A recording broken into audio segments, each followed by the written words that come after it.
10 for 2.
Let me get this thing going. Hello. Hello. Nice to see you. Okay, so I just want to remind everybody about this, right? In your Fast Start contest, you're going to fall into one of these categories. Either you're going to feel here that numbers haven't worked out for you, like you feel way behind. Okay, a portion of people feel that way. Like if you haven't sold a bunch of sets yet or anything like that, if you're about halfway through, some of you guys had just started because you finished training. Then there's another group of people that feels like everything is going really well for them. Okay. And then most people are in the middle, okay? So you've gotten some results, you've sold some things, but you want to get to the next level. So that's what I want to talk about tonight. So we're going to talk about phone skills tonight to help you guys create more demonstrations. But the first thing that I'd like for you to focus on is on page 20, I'd like for you guys just to go through on page 21 and just cross off people that you guys have already done demos with, okay? So this should just be a continuous process that's happening for you. It's just like mark them, mark them, mark them. Now, these are, all of you guys have people that you still have said, yes, they will do the demos, but you got to firm up, you got to follow up, you got to reschedule with them. Maybe they canceled and you got to get them in. So for some of you guys, your Fast Start contest is ending this week on Monday. Some of you guys, it's going a bit longer, okay, depending on when you started, so you'll know what your target is. We want to make sure we keep it within a good window of time for you to be able to accomplish the results that you guys are really going after in your Fast Start. But if you started last weekend, you're basically at the halfway point. Okay, so there's still a ton that can be accomplished in the next 5 days as we finish up contest and we go into the weekend time, which is going to be really good. So tonight at the team meeting, a very special team meeting planned for you guys tonight. And for those of you, if it's your first team meeting, it's a cool first one for you to be at. And we have a special guest that obviously that word has been spread to you already, right? That Adam Sobieski will be here tonight. And he's going to be here to give you guys a lot of information and perspective on a 14-year career, really, with our company. And so that's cool, especially for your first one. But tonight, we're going to do a phone jam, and I'm going to give out raffle tickets, and I got prizes and stuff like that to give away. However, during the phone jam, I want to see you guys working harder than everybody else on the team. Why is that? Huh? Well, yeah, because you're new, but you're in your what? Yeah. So I want you to make sure you take advantage of that. Now, also, we're in a big contest right now called what? SC1 push. So you guys are just double dipping, which is really good, but you want to bring the right kind of time energy for that and realize that if you see other people on the team, depending on how they're working, they might have different, their Fast Start contests. They might be working hard for the push period. You might have different individual goals they're shooting for, but for you guys, you want to cram in as many as you can Friday, Saturday, Sunday, and Monday, right, to finish the week as strong as possible. So I want to see you guys working extra hard to take advantage of that. So you only get one Fast Start contest, okay? So if you turn to page 31 in your training manual, when you guys have identified who your next customers are, you should always have a running total of who your top 5 list is, okay? You should always have a top 5 list just working in your purview at all times, okay? And then obviously it's your top 10 and it's your top 20. So you're constantly going to be working through that process the entire time. You just come grab a chair in front of your runner school. So I just want to remind you guys about that. Now, page 31, I've reviewed a couple times with you guys so far in training, but I just want to make sure it's there, and I want to give you a few ideas, creative ideas on how you can get more appointments scheduled during your Fast Start contest. So when you look at your this page, you guys will see that it has calling friends to get parents' numbers and messaging friends to get parents' numbers. So I'll just let you guys know that this is going to be your largest one because all of you have somewhere between 50 and 350 contacts in your phone, depending on you. And also, social media can be used as well, too, to create appointments. And I'll talk about that in a second. But really, this is going to be the biggest amount of chicken list or acquaintance customers that you can see. It's going to be friends, moms, to be able to expand your network for demos that you can do. And that's really what you need to do in order to get the results you want to second weekend on the job, to really fill up your schedule and round it out. So it's really important that you make those calls in order to do that. So I just want you guys to know that you should be, if you have, let's say you had 200 contacts in your phone, obviously not every single person you're going to reach out to. Why is that? Well, there's certain people you don't want to talk to. There's certain people you don't even like them anymore. Maybe you don't have a relationship. So that's going to trim that down a little bit. And then there's going to be a percentage. I would say maybe for most of you guys, like 10% of the people in your phone, you might actually feel comfortable calling them, like people you know well enough that you're on a call basis, and that's cool. What about the other 90%? Instead of making a phone call, what are you going to do? Most of the time, you're going to just send a text message to those people. And so you're going to be actually using the messaging to get friends' parents' numbers a lot more than anything else. But that's something that you can use to be productive with your time. Now, when's best phone time? At night. What time? What hours? 6:30. Like 6 to 9 is good. Okay, which is one of the reasons why we have our team meeting when we do, so that way you can have productive phone time. But I wouldn't spend that time messaging, because you could message on non-prime time phone time get those responses, collect numbers, and then be able to schedule during that time. So hopefully that makes sense for everybody. But I just want you to see on here that we have all the answers for you guys. We have all the responses to the questions that your friends could ask you. But just make sure that you're describing it the right way. So I had some learning lessons when I was new. When I called my buddies and I said, hey, let me get your mom's number, right? Some of my buddies said, what? And why did they say no? Because I did a terrible job at explaining it, because I called them and said, what? Hey, give me your mom's number. If you just text friends say that, it's not going to come across the right way. So you want to make sure you adjust that, okay? Adjust that lingo and language when you guys are actually setting up these appointments. So when you call them and say, hey, it's Kiana, nice to talk to you, chat with them a little bit, but hey, I got a new job. I'd love to practice my demo. I thought your folks would be nice enough just to what? Just to like listen. You don't have to get anything. And with my friends, I told them, I was kind of flat out with them. I was like, hey, I get paid like almost $20 just to do it because you help me out here. I'm trying to get in as many as I can. I can actually win a scholarship. I'm doing it really well with the company, and I want to do even better. So they would say things to me like, let me ask my parents. And then what did I say to them? I said, please don't. I'd love it. I appreciate you being willing to help me out, Aaron, but please don't, because it's part of my training process to what? Learn like how to set them up professionally. So I'm really working on that. But do you think your parents would be cool if I just called them? They could even say what? They could even say no. I can't do it. No problem. They might be super busy, but do you think they would mind, right? So making sure you're covering it the right way, okay? Also with this, you guys, you don't only use your texting. What also could you use? Your Instagram, your Snapchat, your Facebook, your whatever it is. So there's a lot of ways that you could direct message somebody and you could do that, right? So obviously not, if you had 500 people on social media, clearly you're not going to message. I mean, you could all 500, but I don't think you will, or at least not right away. But you could reach out to a good percentage of those people, and then those responses will pour in, bless you, okay? And you'll be able to get those scheduled. On page 32, I just wanted to plant a little seed for you guys here where it says Facebook for demos. Now, I realize most of you guys don't use Facebook anymore, and or not all the time, because most people view Facebook as what? Old. Right? Like old people are on Facebook, okay? Whereas like people in your generation have gravitated to other platforms to be able to use those. Naturally, that's fine. But your customers are on Facebook. So what I would, if I was you right now, I would become friends with my customers that I do my appointments with, right? Plus, most of you guys aren't sharing anything on your Facebook wall anyway.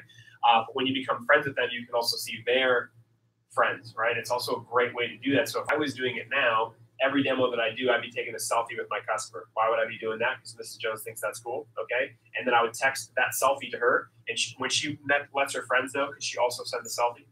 Hey, here's the college that was over, right? That's something that you really could add to it. Just with the technology makes it so easy. But I also would ask Mrs. Jones if she was motivated to do that. Say, hey, I'm working really hard for my scholarship. Do you think that you could share that on your where?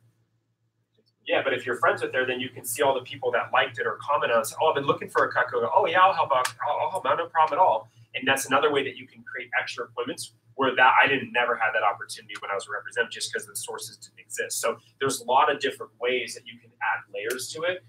And you just have to ask at the end. Not every customer will share something on Facebook, but if you had 2 out of 10 do it, that could really add up, you know? So don't miss out on those opportunities. And this says Facebooking message for demos. That would be if you're friends with your customer and you got permission to message some friends, or if they were going to let you refer some of those people through that. But also you can do it with your folks too. Like some of your folks, I don't know those people's numbers anymore, but they're connected with them on social media. So ask their permission first, right?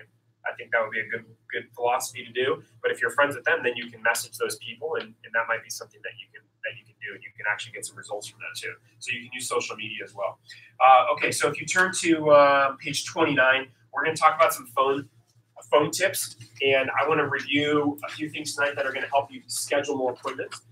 What you'll realize that this job kind of boils down to this, right? Because everything in the job I think is pretty simple. We have a script for everything. We have an answer for everything. We have all the manuals scripted for you.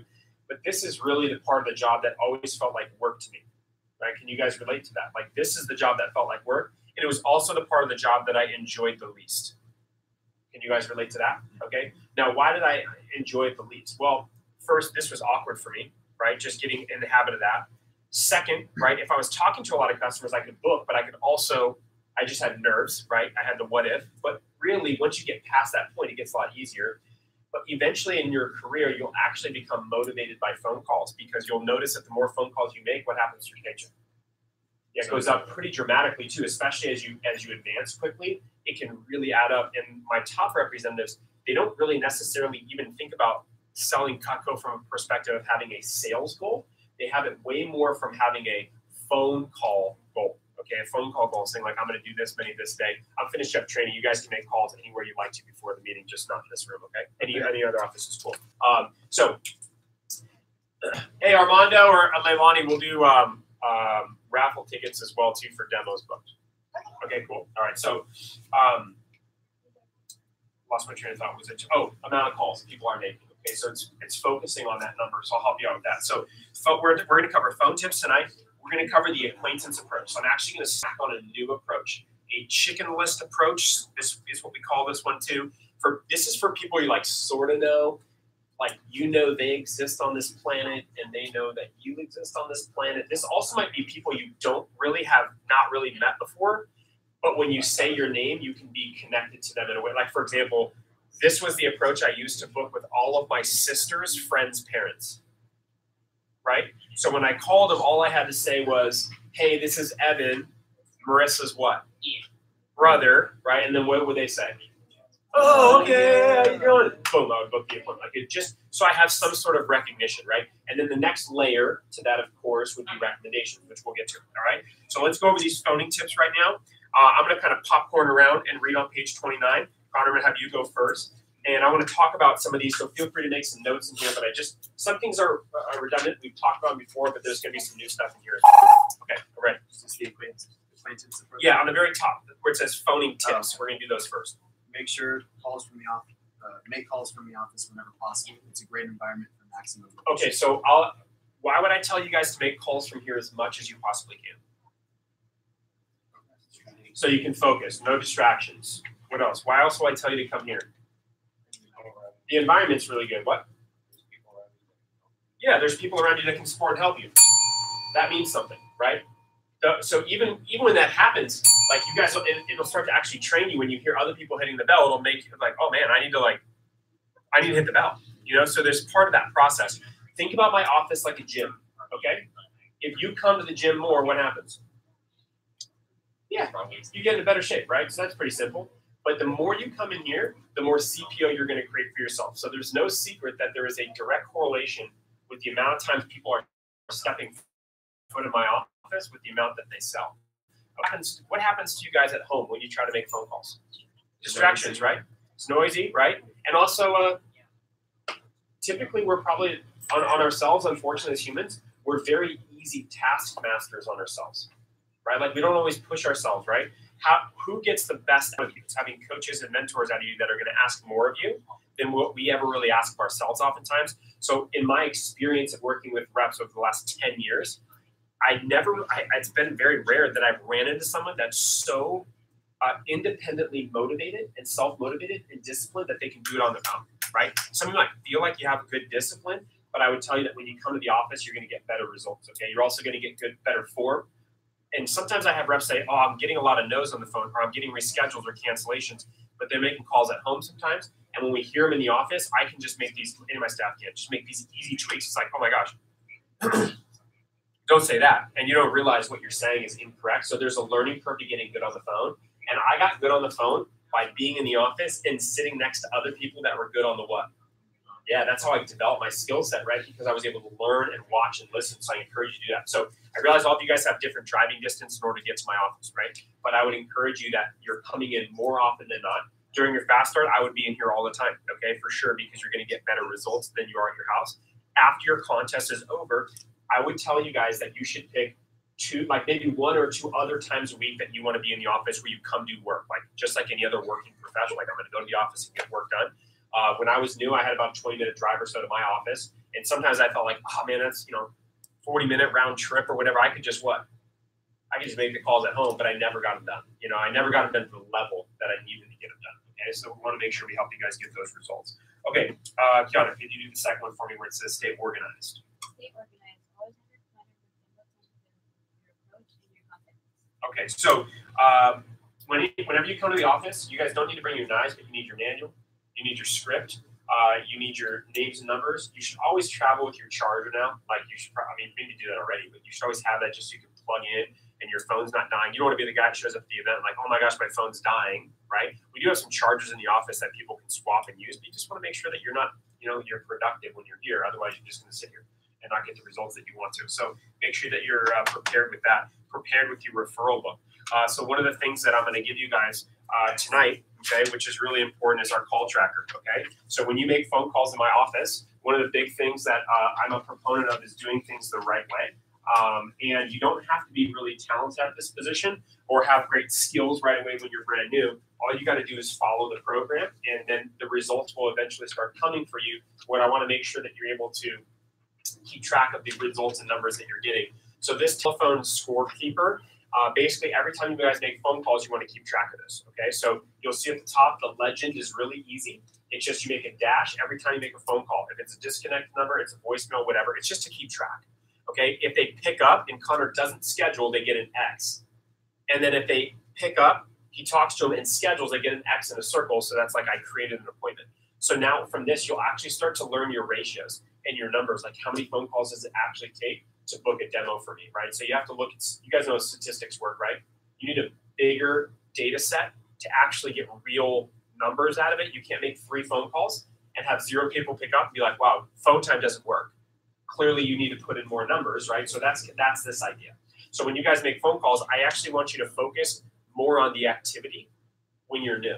Because so many people get focused on the result. Oh my gosh, my goal was 5, but I didn't book all the 5. No problem. Did you do the activity? A lot of time if people are doing the activity, they're going to get the result too. Okay, so I'm going to talk about that a lot. But every time you guys are in my office, you need to have one of these when you're making phone calls. It's like, it's mandatory, it's a rules, because I want to make sure you track your numbers. So that way you don't base something off of feeling like, I think I'm good at the phone. We actually want to know so we can make adjustments and have you guys improve. Okay, I don't expect you to be perfect at it when you're new. Next one says always follow your approach. We've talked about that many times. Ricky, do the next one for me there on page 4th one down, which is smile. Smile when you dial. Okay, cheesy enough, right? But it makes a difference. Why do you want to smile? You sound different. You sound upbeat. In fact, for me, I like to make phone calls standing up. I just got in the habit of doing it because I felt like I brought better what? Energy. Like if you guys see me do PDI calls and I'm moving the entire time, because what I found in my life, motion creates emotion. So if I'm moving, right, you guys have been on the couch all day long, your energy level is not peak level, correct? Okay, but if you're moving and shaking and making things happen, you actually vibrate on a different level. So I would encourage that. If you want to make calls sitting down, I'm fine with that. But I just found that really works for me. So make sure you're in the upbeat mood so they want to schedule an appointment with you. Next one says don't sell over the phone. It purpose to schedule an appointment. So that's review. William, do the next one where it says create urgency, please. Mr. and Mrs. Jones, you really need to complete a certain number of appointments by Thursday to hit my goal. Okay, so let me tell you this. My first question for you guys is your next paycheck is going to be ending on what day? Monday, right? So you should all have a goal of how many you want to get done by the end of the week. Is that fair? Okay. So do you know what your goal is? You got to think about that. Simple though, but you have to have a goal that should stretch you, but it doesn't necessarily have to be like 40, right? But it should be probably more than 5 because you can do 5 tomorrow. Okay. But I like to think about it by day. Okay. How many appointments you want to do tomorrow? Okay. I'd like to do 3 tomorrow. Great. So I got to book 3 tonight. I'd like to do 6 on Saturday. I'd like to do 5 on Sunday because I got open times for those ones. And then Miracle Monday, I can do 3, right? So you add all those up and it comes out to 15 or something, okay? But when you guys do this, I would recommend that, let's say your goal was 15 or it was 20 or it was 25 before Monday night.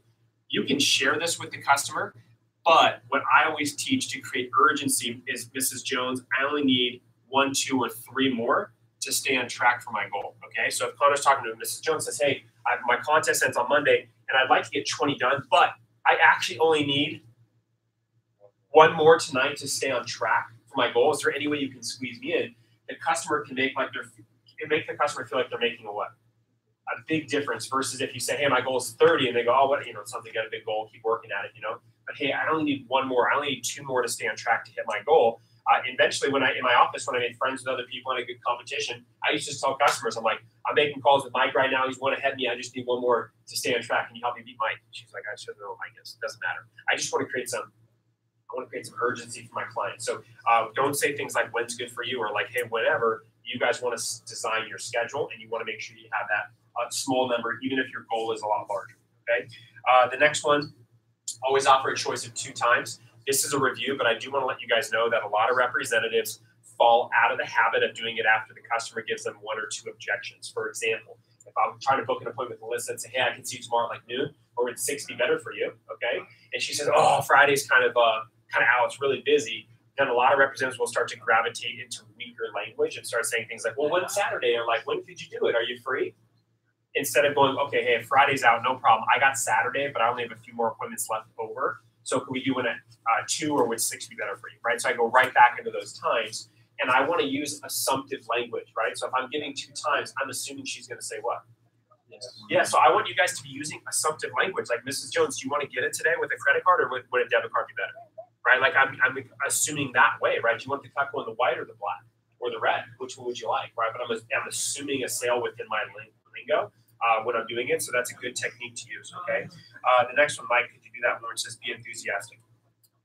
It's not just resale, but I would say. Okay, so can you guys just write this down? Just write voice, okay?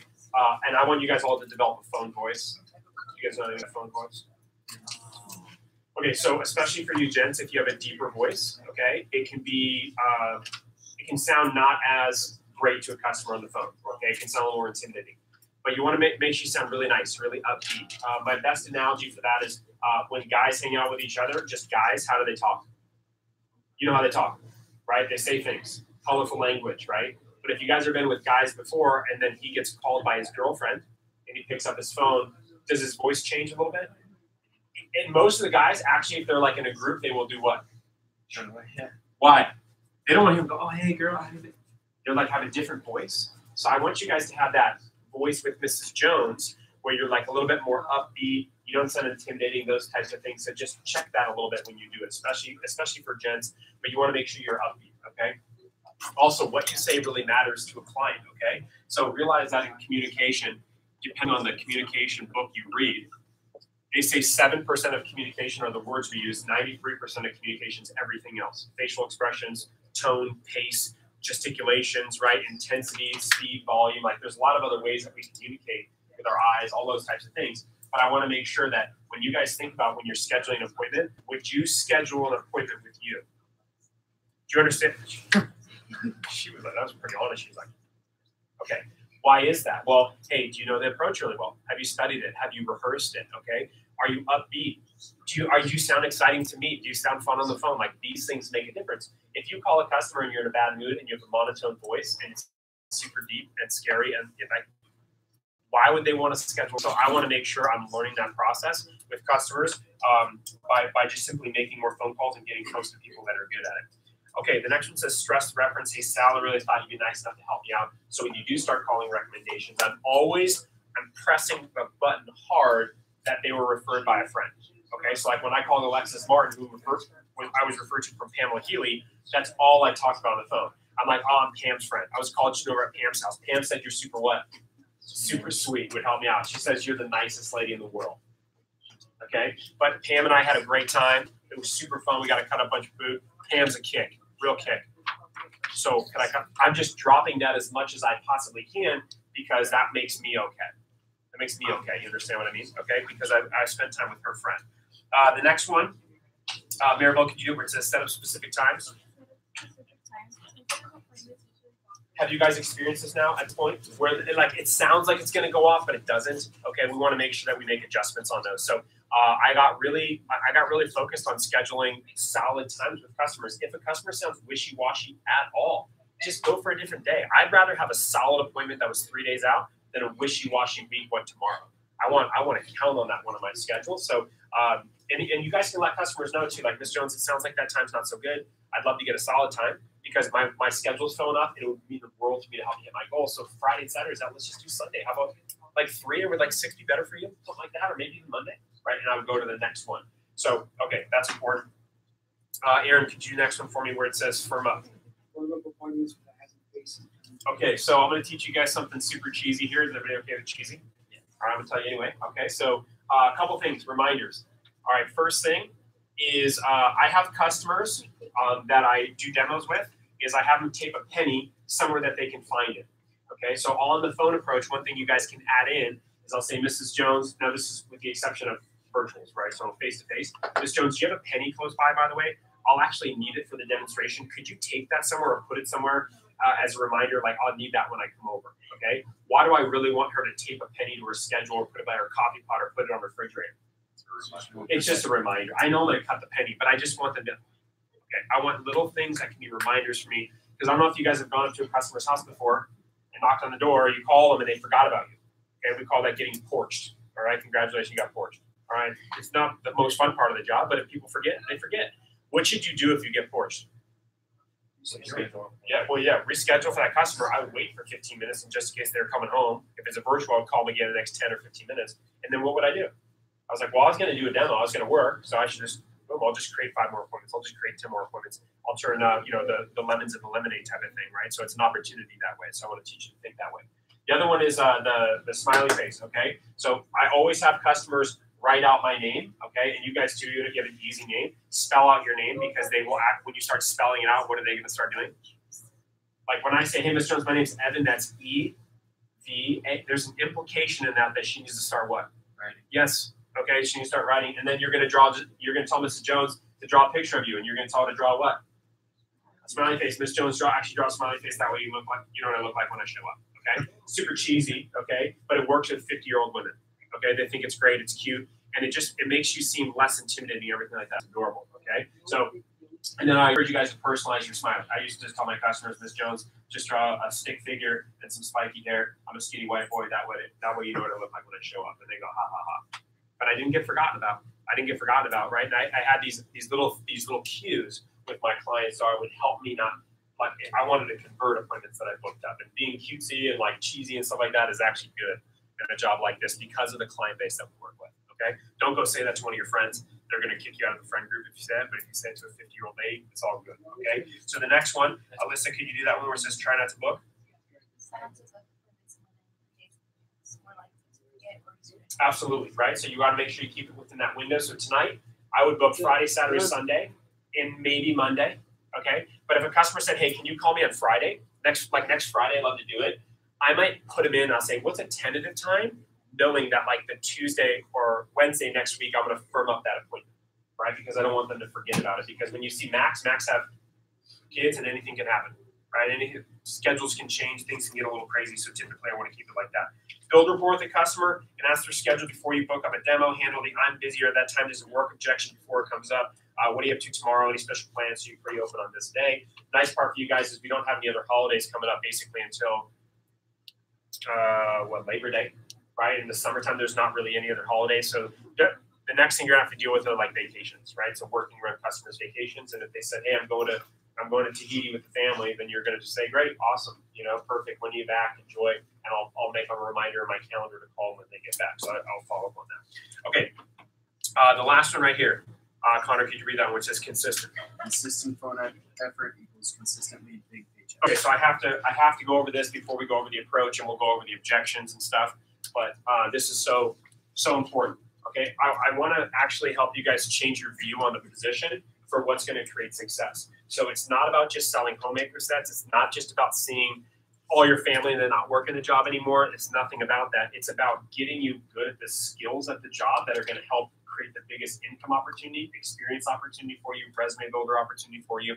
And the part here that we're talking about is the phone, right? The phone is the most important thing. So if you were all, okay, during the phone jam tonight, if you made 10 phone calls, literally you dialed 10 numbers, how many appointments do you guys think you would schedule off making 10 phone calls? Okay, I heard 1 to 3. I heard 3. Maybe feel different. 5, 6. Okay, now here's what's going to happen. When you guys are new, it might be 3 to 1. 3 phone calls books you what? 1 demo. Why is that? Why is the ratio so good? Who are you calling? So like someone that sees your number, or it's just easy to convert when you talk to them and say, hey, it's Aaron from so-and-so. It's easy to convert those ones. Then as you start to get outside your circle a little bit, more acquaintances, right, might be 5 to 1, not because they're saying no, but because you might get a voicemail.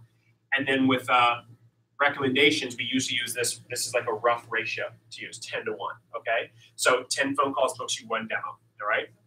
So if you made 10 phone calls, all right, let's say that would book you 1 or 2 appointments every time, all right? It might be more, but let's just say 1 or 2. And then let's say, how many days a week can you guys make phone calls? Are you going to make phone calls 7 days a week?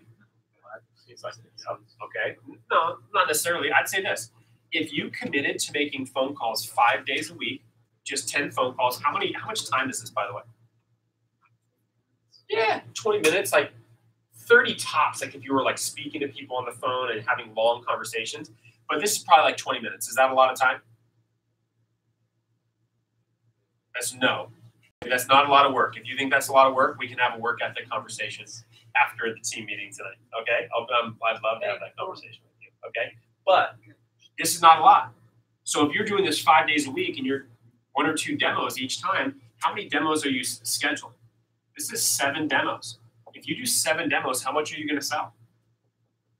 Company average is 1,000. A lot of you have done more than 1,000 off 7 demos. Okay, so if you want to just sell $1,000 every single week the rest of summertime, what do you got to do? That's it. Oh, did you do 10? Did you do 10? So making it a habit, like you, or just something you do every day, like brushing your teeth or something like that, right? It's like something that I do every day, 5 days a week. You're going to sell $1,000. You're going to sell $1,000. Okay, how would you have a $2,000 week? How would you have a $3,000 week? So I love that idea because it's just like, it makes it really simple. Now, if you're going to commit to making 30, then you're going to be working more full time, okay? And that might be what you want to do between now and when school starts. You want to make as much income as possible. So how could you do 30 calls? Well, you could do 15 in the AM and 15 in the PM, right? Or you could do 10, 10, 10.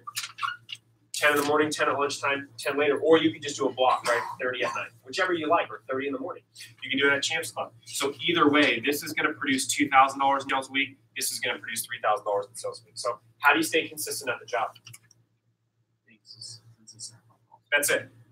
The only time you guys ever talk to a Cutco representative that didn't get consistently quicker promotions is because they didn't what?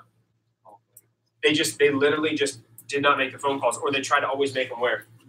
At their house, which is tough, okay, or they didn't feel motivated to make them or anything like that. Like this is it right here. So what I want to encourage you guys to do is that when your fast start ends and it's over, you might be making 40 a day, 50 a day. You're like, I'm getting on the wall. After it's done, you guys pick a number. And it could be 15, it could be 25, it doesn't really matter. But just decide on a number that you know that you can do and just check it off 5 days a week and you watch what happens with your results. And eventually, sometimes this will even start to go up a lot, right? Because for a lot of reps on our team, doing 7 demos might be $1,500 or $2,000 in sales, right? So that's a way to look at that. Question about this? Okay, cool. So hopefully that's helpful to at least visualize that and go, oh, 10 calls a day, I can do that, or 20 calls a day, I can do that. Okay. So acquaintance approach. I'm gonna walk you guys through the approach, and then we're gonna role play. We're gonna practice it. Okay. So on page 29 at the bottom. This approach, again, is for people that you're a little nervous to call. This is for people that are distant to you. This would be how you call a directory. Okay, so this is how I called people from my high school directory. Or if you guys had like my mom had a neighborhood directory, you know, like all the neighbors in the area.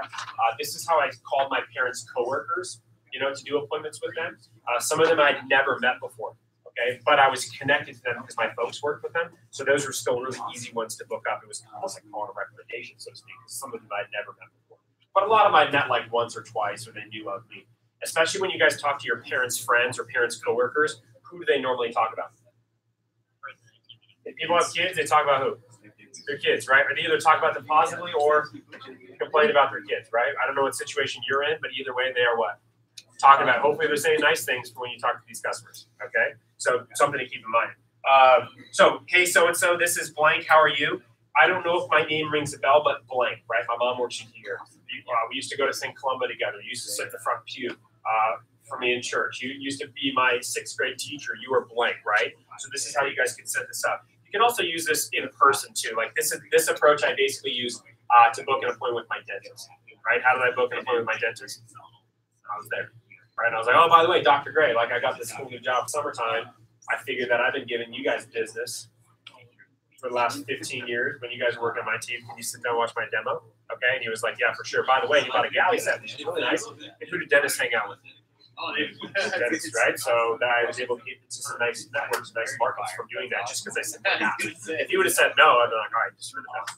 Yeah, it's no big deal, but I at least ask. So don't be afraid of the word no. Those 2 letters can really affect your life. So no fear, just if they say no, it's okay. I'd rather have a no than a big question, okay? So I was hoping you could help me out with something I was doing. Do you have a set? Always ask that, right? Just in case they're in the middle. Hey, do you have a quick set? Okay, yeah, I do. Well, you see, I got this great new job for them. Summer, okay, cool. Where I can gain some valuable business experience and I can even what?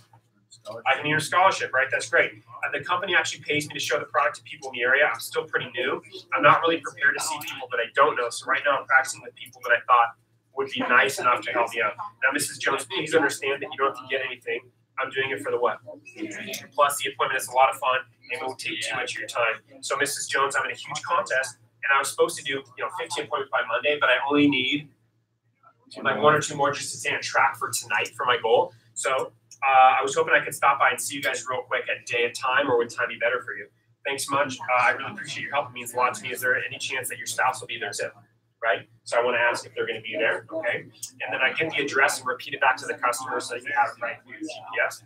And then, great, can you please write down my name again? Again, it's Evan, and then spell your name out, even if your name is easy, like I would spell the name Mike, right? There's not too many ways to mess that up, but I would spell it, okay? So they're writing it down.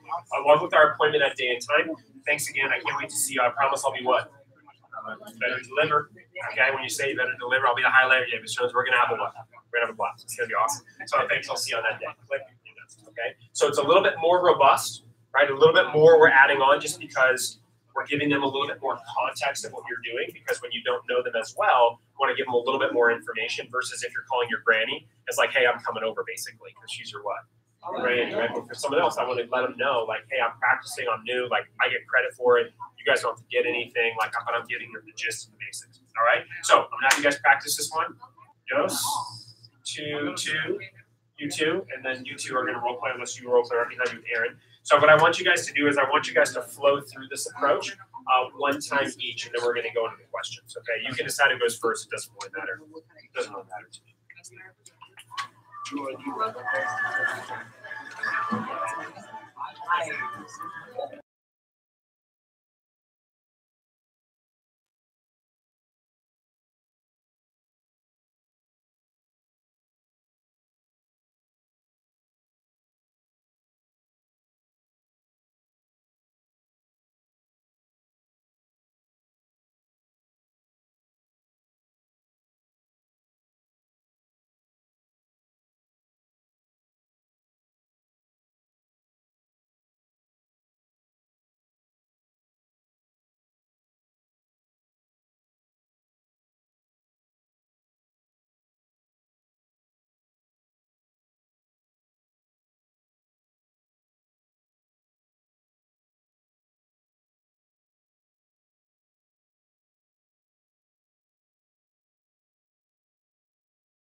Are you serious? What do I think about that? This is training, so it is training. You already got this. But this is where we're going to start the team meeting. Okay, so let's go through the handling questions on the phone. All right, so a few things start to happen here. So number one says, this is basically like any question I could possibly. You got all your stuff here? Okay, Manuel, got everything? Help this man. Help this man right now.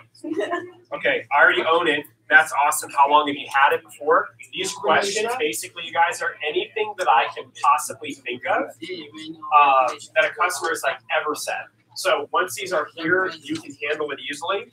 But we put this right here, so it's next to this phone approach for you guys. But I'll give you a little cheat code. When you guys do this, if a customer asks you a question, like, how long does it take? I don't expect you guys to have this thing memorized right away, okay? And you want to make sure that's when we have the approaches, so you can start to learn them. But if Mrs. Jones says, hey, how long does it take?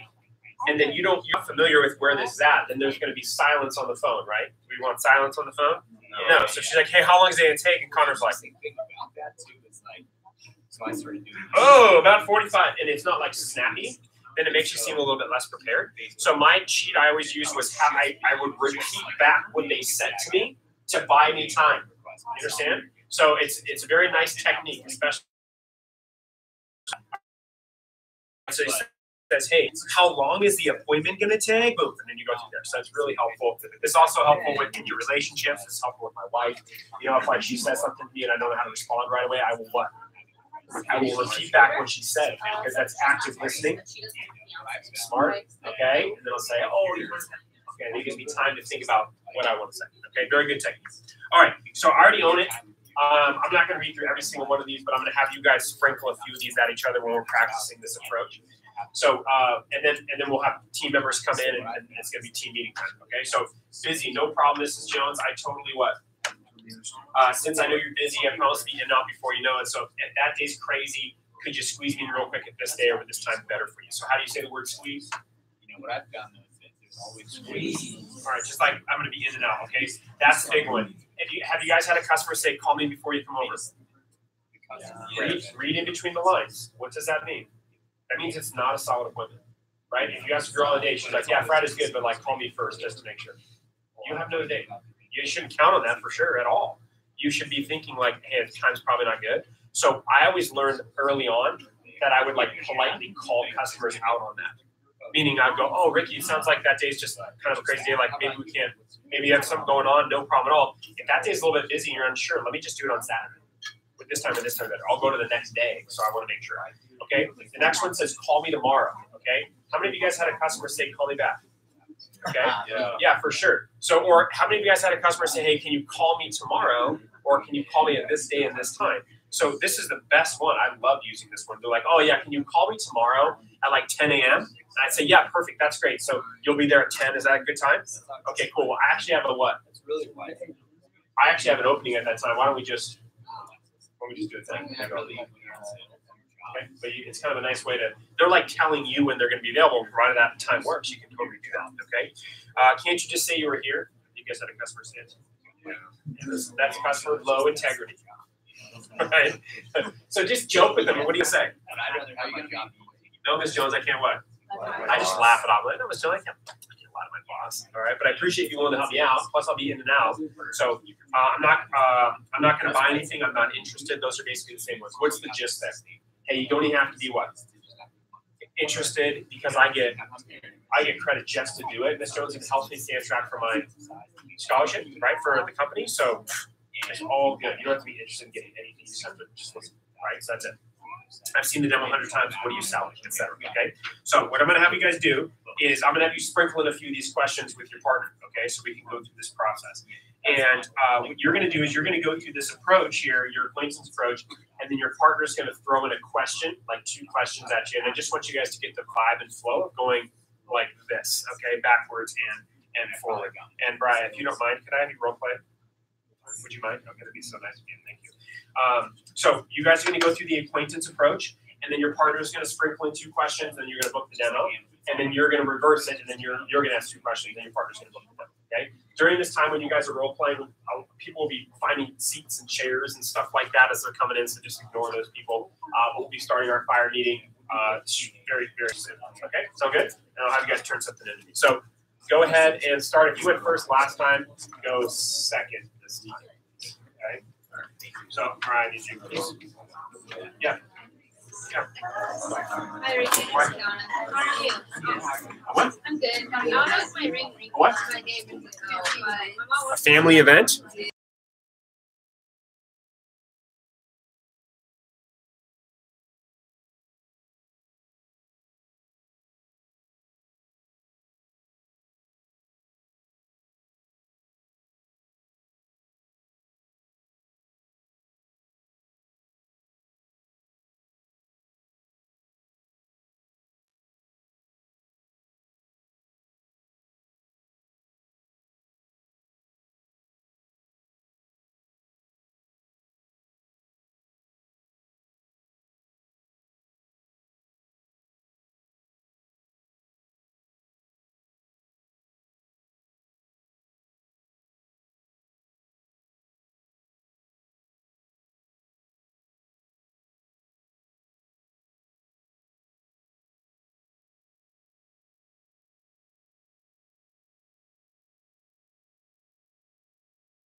my son went to Katie's.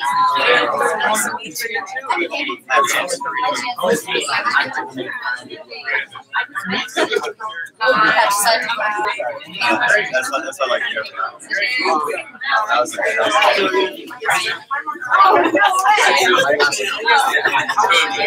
it was alright. I feel about like random stuff like garbage in my hand, so I got to about 5,000.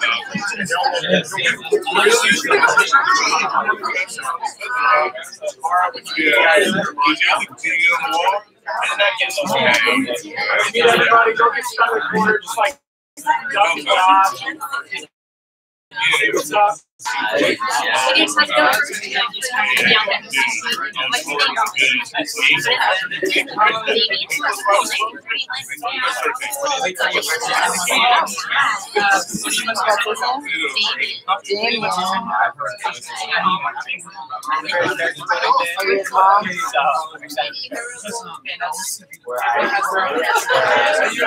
Are you gonna crop it to here? Do you have to? Yeah, like this part. He was on me about this.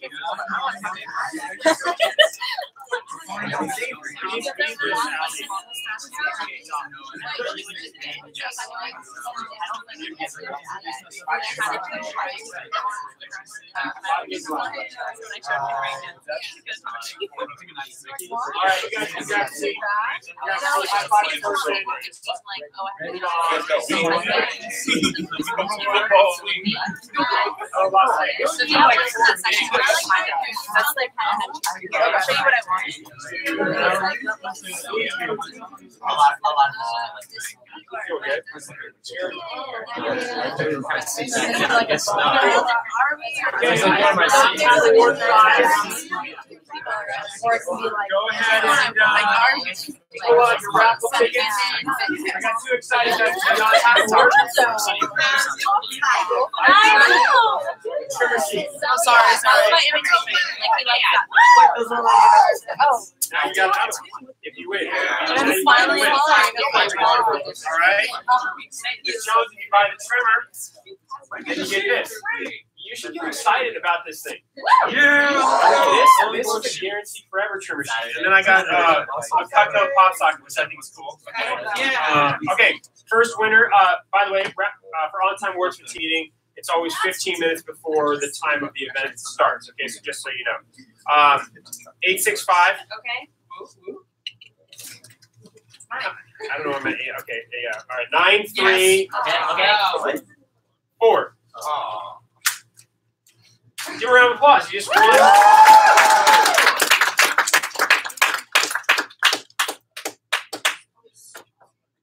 What did I say? Yep.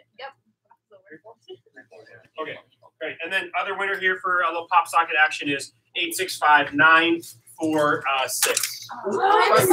Yeah, right here. Look at this thing. 7. I hate you. Yeah, give a round of applause. Okay, great. Could I have Daniela stand up, please? Everybody say hi to Daniela. Hi. Daniela was selling Cutco with us last summer. Did great. Hit the wall, and she's been traveling all over the world. And then she's back in town for like a short time, then goes back across the world and come back. But I'm excited to have her here. She's been a while since you've been at a team meeting. So welcome back. Make sure you guys get a chance to meet her. She's awesome. A big round of applause for you. Vinny, stand up. Yeah. Vinny. Everybody say hi to Vinny. Hi, Vinny. Doesn't Vinny look great today? So good. Did you have that on when you were running your interviews? No, I didn't actually. Come on. Okay, so, but Vinny, I thought it was cool because Vinny rated a homemaker on 4th of July. So just give him a big round of applause. Very positive. Also, Adam, if you could stand up real quick. We got a special guest tonight, you guys. I'll introduce him formally in just a minute, but this is Adam Sobieski, and he's here tonight to give some goods. So give him a round of applause. Thank you for being here. All right.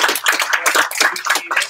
And I know we have other people that are coming in with traffic and stuff, so just staff, you guys can filter them in as you go along. But this is the quote for tonight, okay? So light yourself on fire and people will come watch you burn. How many of you guys have heard this quote before? Okay, none of you. All right, good.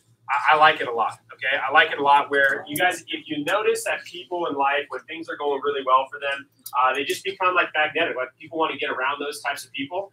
If you guys think about people in your life right now that are like that, you want to spend more time with them. You want to be in their life. You want to talk to them more.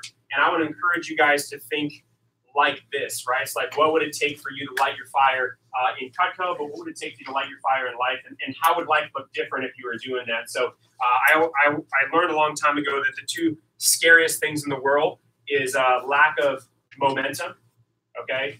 And then that's very scary because you guys maybe know some people in life that don't have any momentum. They have no life momentum going on. It's a scary place to be. There can be a downward spiral that can happen for those people. But the other scary side of the coin would be all the momentum in the world. Like you guys know people that are like that, right? Like they're pumping, things are going really well in life, and there's an upward spiral that happens with that. So maybe for some of you guys, you feel like you're in a downward spiral. Maybe you feel like you're in upward. Maybe you just feel like you're going like this, okay? But I want to make sure that you're able to use, maybe it's tonight for you. Maybe it's when you're hearing Adam talk. Maybe it's something that we talk about tonight for push period that makes you decide, go, hey, I really want to go for it. You know, and everybody's got reasons for why they want to go for it, for things that they can be shooting for. But I wanted to share that with you tonight. I like that idea, and I like this quote. I want to share this with you too, if this will allow me. Some of you, everybody ever been to a music festival before? Music festival? Okay, great. Some of you guys don't. Okay, all right, that's fine. They're fun.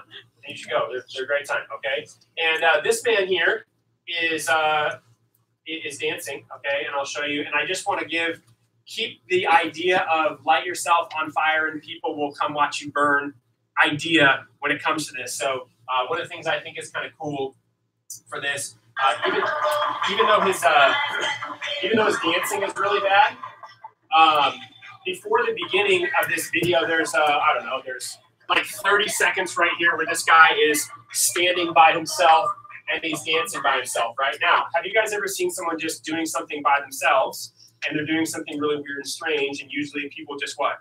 Like, oh, what's that guy doing? They just watch him, and people are basically at the concert just watching in awe of this guy basically dancing like dancing like an individual at the event. And they said, hey, this guy's weird. Nobody really wanted to join him. And then all of a sudden there's one that comes over, as you can see, and this process will continue to grow. So as we go, so you can see. I don't know how he moves like that. It's pretty good though. Okay, and then there's another guy. Okay, and then basically, okay, we're on the ground now. But here, you get the idea. So eventually, what's interesting is that like other people start to see it happen, and then what happens? It becomes like a magnet. You know what I mean? People, it's like a moth to a flame. People want to get a chance to experience that. And I think it's cool. Like he started his own dance circle. You know, I've never started one of those before. That's pretty cool. And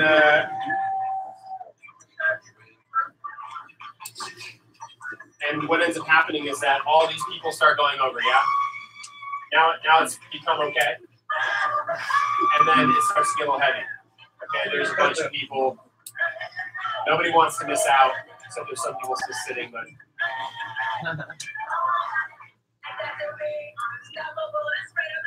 Okay, so I end it right here, just so you can see like what was created from it, right? So I always like that silly video of just saying like, what would your life look like if you lived on fire all the time? Like people might think what you're doing is a little bit crazy, but eventually when they see you have success at it, when they see you're interested in something, they see you're committed to what you're going for, then you'll actually attract people like that. So I can relate to this video a lot just because as many of you guys have experienced, I had a really tough time with my sphere of influence in my life when I was brand new, when I started the job. You know, like there's a lot of people that didn't believe in me, didn't think I would do good at selling Cutco, whatever, right? Friends, family members, my parents, whatever it was. But what I noticed is that like eventually I felt like that guy kind of out on an island. You know, I even had friends tease me about the job a lot, but then once they saw me start doing really well, they became my big supporters, you know, and sometimes it's people that are closest to us that are not going to be supporting us right away, but you want to create raving fans from those people too. And when you put in energy for something like that, that could be the reason for it. And that's why I like having a push period. That's why I like SC1 push, because there's an opportunity. Whenever there's an opportunity to push yourself, to work hard, to gain supporters, to gain raving fans, you want to jump at those in life and challenge yourself on a different level, because people are going to want to be close to you when you're going for those types of things. So anyway, I just want to share that with you guys today. I thought that was just a great way, an example to look at that. And maybe it's tonight for you guys that you decide that tonight's the night you light your fire with Cutco. Maybe that's what you need. Some of you guys already feel like you've been storming and you sold $3,500 and you're feeling really good and you're on your way to your 6K. But then there's sometimes where people will go through stuff and they'll stagnate a little bit and they need to get re-energized. So we need everybody's help at the end of the push period. So this is obviously our big goals for the year, as I've mentioned these many times to you guys. But the push period makes a big difference, and a big chunk of our goal happens during SC1 and SC2 push periods that we have during this time of year. To have a $3 million year, a $600,000 new business summer, these are really big targets. They're scary big. We want to go after them.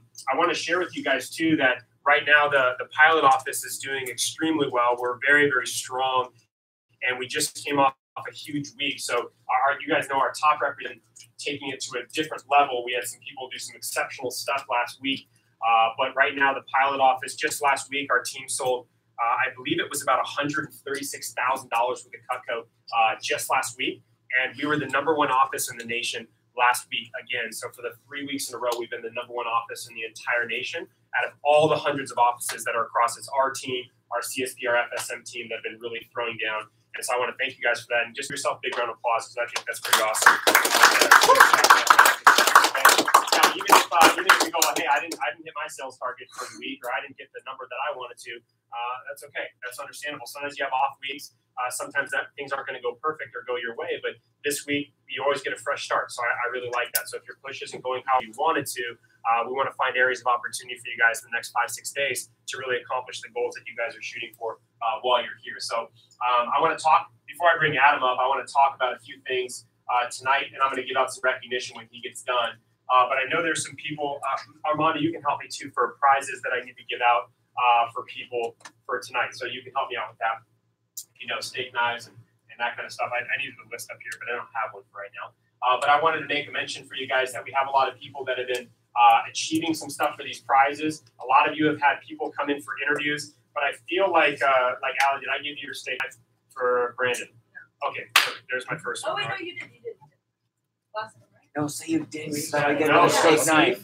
Was it a steak knife? High integrity. I appreciate that. That's really good. Sketchy. I'll go to that. Okay. So for you guys, when you are going after this and you're trying to win the team builder program and the team builder contest, steak knife hydro flask is going to be the next one, and obviously on from there. We have a big training class that's scheduled next week. So I think you've got a couple of friends that are scheduled for training next week. And as you're recommending more friends to the position, let people know that are looking for work. Like Ricky had told me there's, 6 or 7 people that you talk to, like, hey, they need job interviews. At this point in the summer, a lot of people have been looking for a while, and they've either found something or really haven't. And for a lot of people, there's, 6 or 8 weeks before school starts. So we do have some people that'll be joining our team that'll only work for a 2, 4, 6 week work program. So if you have friends that can only work a short time, that's definitely fine. We'd love to interview them and give them an opportunity to come in. So for our push period, I want to make a mention of some events that are coming up for you guys. So can you grab out your notes? I want to let you guys know some things that are going to be happening in our office to stimulate some extra sales between now and the end of the contest time. So the push period, our team has been doing solid. Okay, our team's been doing solid. We've had some standouts. We've had some people doing a great job from a sales perspective. But we need more because we're actually behind the Newport Beach office. Okay, so this is our big contest, a big competition. And so far this week, our team is already at $14,000 in just new rep sales for the week. And we're ahead of where we were this week last year, which is really good. But we're going to need more to be able to catch up to them. So the difference between us and Newport is going to be roughly around like $15,000 in sales over the length of the entire contest that we need to make up those chunks before we drive up to LA on July 11th. Okay, so literally every single person is going to make a difference. Every trimmer sale, every cutting board sale, every homemade, everything makes a difference. So whatever you guys feel like you can contribute to the team and to your own personal goal, please throw that down in the next 4, 5, 6 days, because this is when it counts the most for these big contests for the summertime. Armando and I will be giving all of you guys a magic number. We'll probably, if we don't give it to you tonight, we'll definitely message it out to you. And basically, Armando and I and Alicia went through everybody on the team and went through basically like, this is the number that if you bring this number, we're going to have a great shot at passing Newport. Okay, so we did our calculations and figured out what it would take. I just want to let you know that some of you, when I give you your magic number, or Armando texts it out to you tomorrow, some of you might be offended by the number, okay? So just so you know, if we give you this number, it doesn't mean that that's all you're going to be selling for the week. Most of your goals are going to be well over that number, but it's like, hey, no matter what, come with this by the end of the week. Come with this by the end of the push period, because if we all do it as a collective squad, then we have a good chance at dethroning Newport and actually taking the #1 trophy. Otherwise, there's a good chance we'll be #2 at the event. And being in the top is great, but obviously, the goal is to be the #1 office at the event, as we've done many, many, many times. We will in overall total sales, right? But we're talking about the new rep sales category is what we're shooting for, and get a chance to win some trophies, okay? So here's what's going to be happening over the next couple of days, okay? So first thing, tomorrow morning, okay? Tomorrow morning, I mentioned you guys we have a new training class that's starting. I'm running training starting at noon till about 7 tomorrow. So if any of you guys want to pop by and get introduced to the training class and meet them, that always helps out a ton. I'd love to introduce you guys, and you can give a tip for training and stuff like that, especially those of you guys that have friends scheduled for training if you can. That's awesome for them to see you, and it gives them some confidence when they're getting started with the job. But tomorrow morning, we're going to have Champs Club in the office, okay? When does Champs Club start?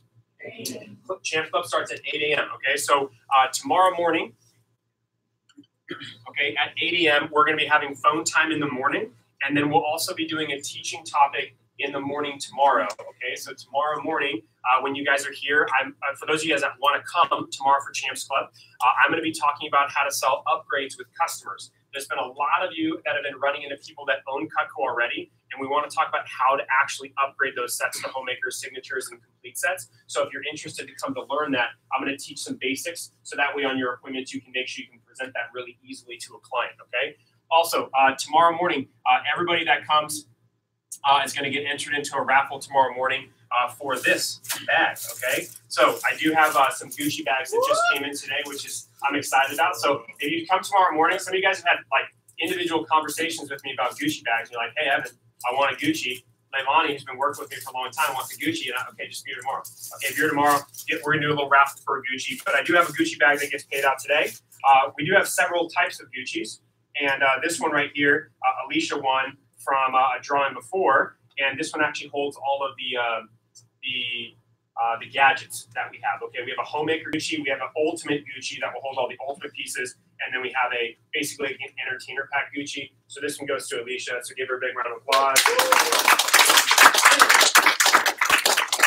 So anyway, so that's tomorrow morning. So I'm going to challenge you to get up and resist the alarm clock and get in here early in the morning. So we'll be having signups for that after, so that way we can have you guys in the morning and jamming on the phones to book your Saturday, Sunday, Monday, Tuesday to finish your contest. So resist the urge to sleep in, and people will be up, and you'll get some good phone time in the morning. Okay, Saturday morning.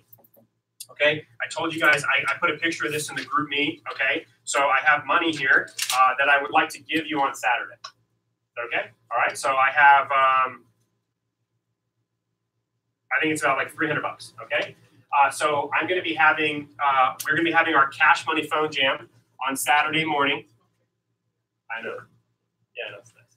Okay, so from 9 o'clock to 11 a.m. in the office, we're going to be doing the Cash Money Phone Jam. Okay, so I will have a bunch of these. These will not all be in just like 50s, okay? They will be broken into smaller denominations. But I'll have some 1s and some 5s and some 20s in there and stuff like that. And every demo you book, what do you get to do? You get to reach your hand in the bag, okay? So that's good, okay? So come in, yeah, why not, right? Okay, so just come tomorrow morning. If you're like, oh, Evan, you're bribing me to come in on a Saturday, yeah. Stop sleeping in so much, all right? If you want to make more money, stop sleeping in. Come in early in the morning, because I want to encourage you guys to be here. So just let Armando know we're going to have signups for the Champs Club and stuff, so I got enough cash. I'm going to hope you pull out a $1 bill. You hope you pull out a 20, you get it. But I'll explain that on Saturday morning when you guys are here. Plus, we'll have bagels and stuff like that too. So come on in and get fed. Okay, on Sunday at the office, okay, from 5 o'clock to around 8 o'clock, we'll be having a phone jam in the office that you can attend. We're going to have an interview on Sunday night, and the office will be open for you guys to come in to book Monday, Tuesday demos. Monday, just so everybody knows, is Miracle Monday. And then our last day for official demos is going to be Miracle Tuesday. Okay, see how that works? That's beautiful alliteration. Okay, So those are the last 2 days of our contest to make sure that we hit our targets at the final end. Okay, so when you guys are scheduling your appointments, here's basically what I want to ask from you guys. So I realize all of you have different schedules, you have different things going on, and everybody has different goals. But I do want to ask everybody that on Monday and Tuesday, you put in your best effort on those days. Like whatever your 100 looks like, put that in, okay? Because it's the last 2 days of our contest. It's our last opportunity. Technically, you guys, on July 11th, we have time in the morning, okay, to make calls on the way up because it's a 2-hour drive to LA. Sales can be created and made. I can think about Marco Estrella, my branch manager, literally selling his over $10,000 right before he walked on stage and sold an order to a customer over the phone right before the event actually started. But this is our last our day to do demonstrations, okay, and actually get those ones booked up. So here's what I would like to ask of everybody in the room is on Monday, could you get at least 2 done? And on Tuesday, could you get at least 2? Even if you have school, even if you have other things going on and it's crazy. Those of you that are leaving, if you get those last orders right at the last second, okay? Whatever it's going to be for you. Now, some of you go 2, Evan, I'm going to do 6, or like Tuesday, I got a whole day that day. I'm trying to finish the push period as strong as possible because I want to get on stage, $3,000 in sales. I want to get on stage. Great. But my request is, could you get at least 2 on Monday at any time? Could you get at least 2 on Tuesday? Because then we have a good opportunity to hit our demo count, our demo total, and we also have a good opportunity to really sneak up on the competition, because you can imagine the Newport Beach team is doing the same exact thing, right? So if you get 3, if you get 4, if you get 5, get those ones, okay? And then after Adam talks, I'll talk about some of the details for the push period ending and SC1 details. So then you guys are going to have all of those as well tonight, okay? So before I bring Adam up, I just want to review a couple things. Okay, so Champs Club tomorrow morning, raffle. You'll automatically go into a raffle. I'm just going to give the Gucci tomorrow, okay, in the morning, all right? And East San Diego people, if you want to come too, that's fine. You want to get my Gucci raffle, that's great, okay? You're welcome. And Saturday morning is the Cash Money Phone Jam, okay? So when you come here, all the demos you book up, bring everything with you ready to go. Sunday, obviously, the office will be open for calls as well. And then Miracle Monday shooting for these 2, and Miracle Tuesday, however many you can. Also, if any of you guys have people that are on your If I Need It list, people that said they were going to buy later, people that wanted to upgrade later, whatever it is, anything that you can get sold and on Rolo by this time is going to count for the push period. Is that cool? All right, so some events happen in the office, and I'll talk more details after Adam goes. All right, so special event for you guys here tonight. I want to you drop on the group name for the managers as well too, just so they know what's up. So I asked Adam to come. I'll give you a little introduction here, bud, before I bring you up. So Adam started selling Cutco in June maybe of 2004, right? 2004. And Adam and I have known each other for a long time. We've known each other since I guess we were 13 or 14. Went to high school together over at St. Augustine High School, and we became friends on the football team, and it was great, right? So we got a chance to get to know each other really well. And what was interesting is we both went to school with Joe, and Joe ended up referring me to the job, and I jumped at the chance to start selling Cutco.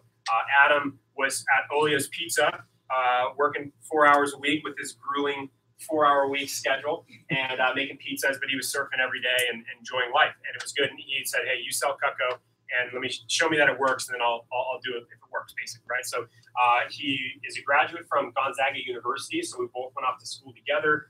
He studied marketing there, and then when he came back his second summer, that's when he started picking up the knives. I don't know how much you sold in your Fast Start contest. Do you remember it? 13. All right, so 13. Sold 13 grand in his Fast Start contest. Got off to a good start, and sold a bunch of Cutco his first summer on the job.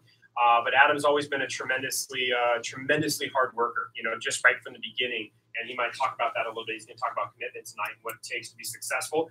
He has a very storied career in our business and in Cutco, and I feel great that I get a chance to work with him. It's cool to work with your best buddy every single day and have him be on the same squad, which is good. But Adam, when he started the job, he was really committed and really into it, and because of that, his success happened so much quicker.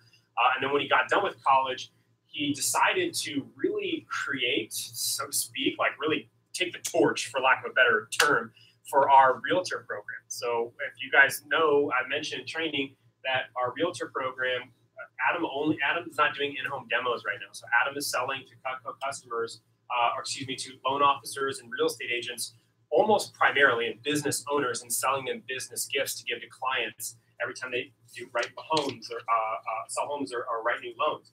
And so he's really graduated to a different level and pioneered that program. And how many people are on the program now? Do you have any idea? 6,000. For me, 6,000. Oh, you have 6,000 customers Yeah. On your program that reorder from him every year, which is really nice. And but how many realtor reps are there now? About 119. Okay, so basically it started with like Tony and him, and then now it's a huge business channel in our company. The realtor program does how much a year? 16 million last year. Yeah, so like nearly $20 million in sales just from like selling to real estate agents, which is pretty awesome to see that happen. So when him and I graduated from college, he decided to take the CSP and CGC path as it fits for some people, and I decided to take the management path because I wanted to run an office and build an organization that way. And now Adam really does run his own business. He has employees and people that work for him, and he has his own company within our company. And he might talk about that a little bit, but it's pretty impressive what he's built. He has a lot of things that he can be appreciative and grateful for. He got engaged, which is really exciting, and he's going to get married. I am marrying him and his wife in just a couple months here, so I'm super fired up to do that, honored to be able to do that. But he's really created an amazing life for himself with Cutco, and not everybody's going to be here, for 14 years or 15 years like we've chosen to be. But when you decide to put in the right stuff in the summertime, some special things can happen. So I want to thank you for coming tonight. If you guys give a warm welcome, Mr. Soviet.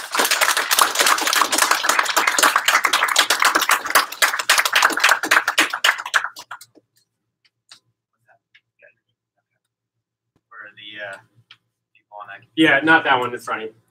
Oh, all right. I got multiples. How's everybody doing? Great. Good. All right.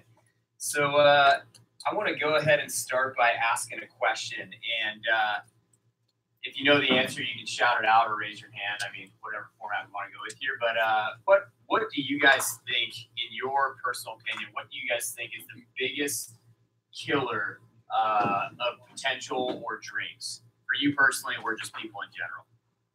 Self-doubt. Self-doubt. Okay. Other people. Other people. Okay. Overthinking it. Okay. Not being consistent. Okay, for sure. Yeah. Fear. Fear. Yeah. Lack of motivation. Lack of motivation. Okay. What is it? Criticism. Okay. Cool.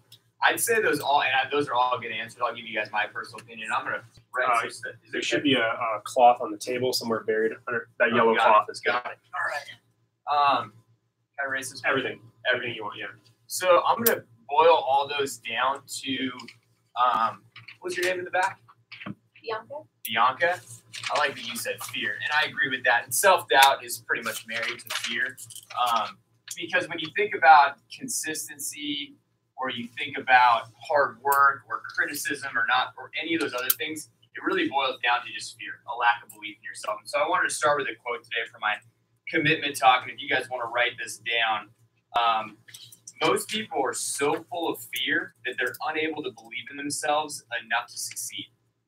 So most people are so full of fear and self-doubt that they are unable to believe in themselves enough to succeed. They let fear lead the way, and it paralyzes them. You guys have all seen that. And so, what would you guys say the problem is with fear, though? Easy to give into. What else? It's very powerful emotion. Powerful. Okay. Go ahead. It's internal. Okay. Most of the time. It is. Go ahead. It can be overcome. Okay. It can be. Yep. I'd say the biggest problem with fear is that it never goes away. Ever. Would you guys agree with that? Has anybody here never, at any point in their life, not been afraid of something? Ever? Raise your hand. What I would say is that fear never goes away, and that courage is not the absence of fear. It's fear being present and then going anyways, right? So I'm afraid right now. I remember I was talking to somebody in there about, I think it was Daniela, about my first push and about the homemaker being $849. And just, I remember the first push like it was yesterday. Now here I am 14 years later, still here. And I remember being afraid then, just like I'm afraid now. And so it's very interesting talking about the first push. If you guys ever heard about it, I still remember my number. My number that I sold was $12,199. Evan, I don't know if you even remember your number, but Evan beat me by like $24, like a half a pizza cutter. But I remember being afraid during that push, just like I have goals in my life that I'm afraid of now. And I realize now that fear doesn't go away, but fear is supposed to be used as a tool, right? Fear keeps you sharp. It keeps you on your game. It keeps you focused, right? If you're afraid, you get energy. You can use that energy to be creative or to work harder. And so what I'd say is that it's okay to be afraid, but the best way to overcome it is to let your commitment be bigger than your fear. And that's what I want to talk to you guys about tonight. 6 ways to be committed. So the biggest key that I would say, fear never goes away. So I have to draw on my experience all the time. When I started selling Cutco, I don't know what kind of stuff that you guys heard, but my mom said this. She's like, I forbid you to sell Cutco. All my friends already own Cutco. My mom bought her first paring knife when she was pregnant with me. As crazy as that sounds. She didn't know $5 million later selling knives. But that's literally what happened. She's like, all my friends own Cutco. I forbid you to work with this. I won't refer you to anybody. I won't help you. You can't use my car. That's what she told me. I don't even know if Evan knows that it was that bad. It was not good. Anybody get a response like that? So it was at that moment. Do you think that maybe instilled some fear? I mean, I was living in her house at the time. I was 19 years old, right? But it was at that moment that I was just like, boom, chip on the shoulder that I needed to succeed right there, right? It was at that moment that I let my commitment be bigger than my fear. Because what I realized is that if I hit all my goals and I made money and I did really well, that she'll see, right? And so it was almost like I let my chip on my shoulder, almost like my anger that I fueled into productive energy, I let that be bigger than the fear of like, I'm not going to get you referrals. I'm not going to help you. It's a scam. It's not going to work for you. Like that was coming from my parents, you know, so it was a scary thing for me to get involved with this company. I know that's not the way that everybody started. You know, I think Evan's mom bought a homemaker from it, right? Good for him. My mom already had a homemaker, right? So she gave me nothing. So it was one of those things where I started afraid, but that was right after my fast start by selling 12,000 and proving to myself and to everybody else that I could do this thing, you know. And what I've realized though is that the more I succeed, it gives me a great momentum, but I'm still afraid. So right now I have fears as of now. I mean, I'm under contract right now on a piece of real estate. It's 37 units, and it's a pretty scary thing. You know, I found a lot of my Cutco money into multifamily real estate, and the fear never goes away. But my commitment is bigger. And so what I want to share again is the 6 keys of commitment. And the first key. First, let me give you guys the definition of commitment.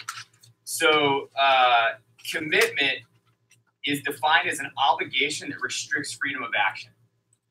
So it's an obligation that restricts freedom of action. Once you make the choice to commit, the commitment controls the person. The commitment I've always done, and that's one thing I would encourage you guys to do. Has anybody in here heard the term like gym rat? Somebody that's always in the gym. Like I was that for football back in the day. I was also what I would call an office rat when it came to Cutco. I mean, Evan knows this pretty well, but my first summer I sold 30 grand in about 6 weeks, similar to Evan, because I wasn't going to be outdone. And I was in the office 7 days a week with a shirt and tie on. It didn't matter if there's a push. If you're showing up tomorrow so you can win what is this, Gucci bag or demo bag or whatever? It's awesome. You're a chump. You're a chump.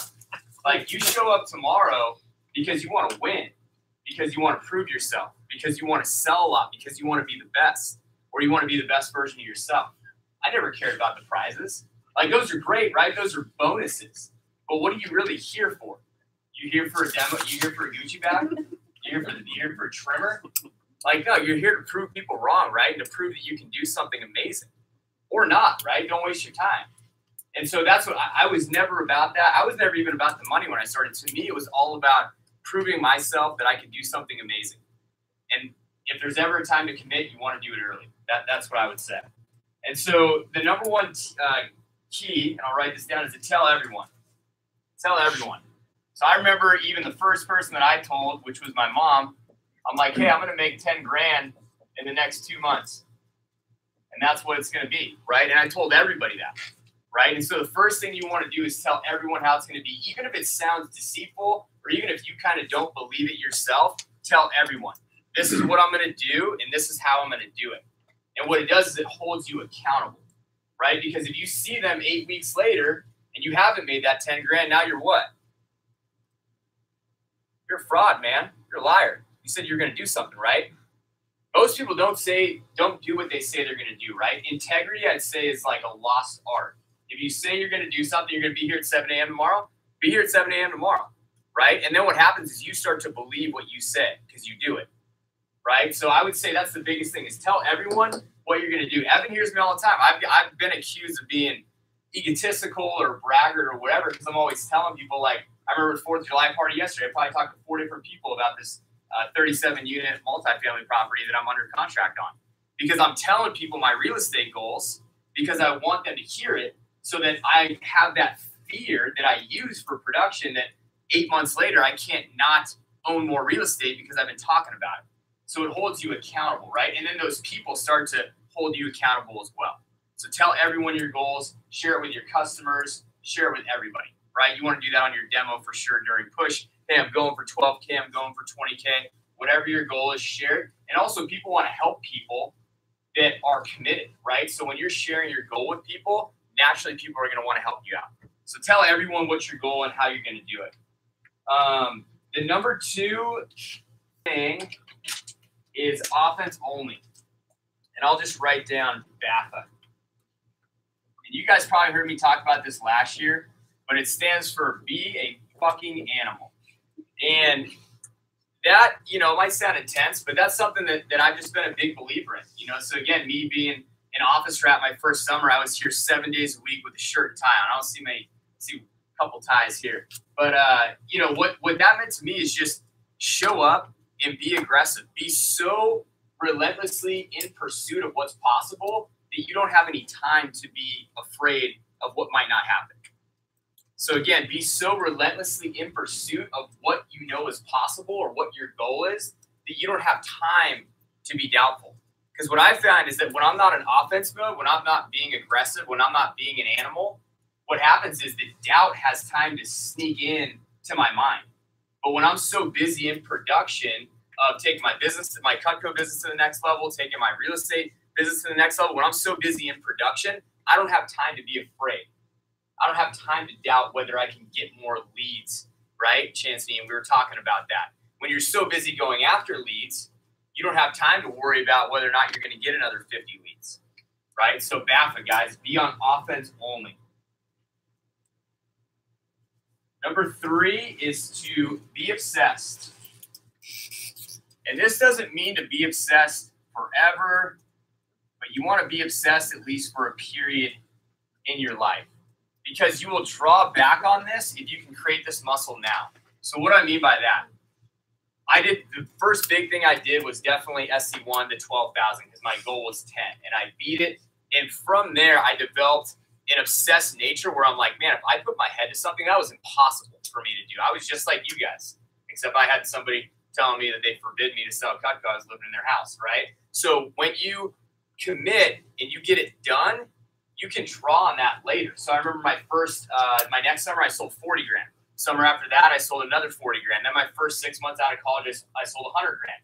Then my first 12 months, I sold 200 grand. I got the Rolex because the Homemaker was only $800 bucks. So that was what the Rolex used to be.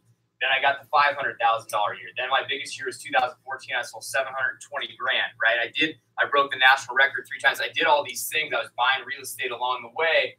And I'm not saying that to impress anybody, but what was happening is I was always drawing on this obsessed muscle that I created back in my SC1. When I'm like, hey, man, I can do this. Because even if it seems impossible or I doubt myself, because I had done it once, I knew that I could do it again. So developing that obsessed, committed, I can do it muscle early, it pays off long term. I still look back on it now because I feel like I'm doing things right now that are impossible for me, but I draw on that experience and it gets me through it. So again, be obsessed, guys. And the definition, let me give you guys another definition of obsessed, because I think it has a negative connotation, but it simply means that your goals, your outcomes, and your dreams dominate your thoughts, feelings, and desires.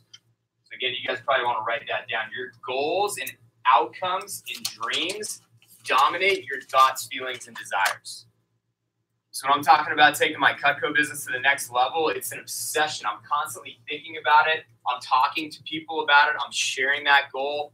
Again, if I'm taking my real estate investment goals to the next level, I'm always thinking about it, right? I'm pushing all in, and all of my mental energy and emotional energy is going towards that goal. You don't have to live there forever. I'm not saying money makes you happy or whatever, right? But what I'm saying is if you want something, you have to dedicate a lot of your mental energy and emotional energy towards thinking about that dream.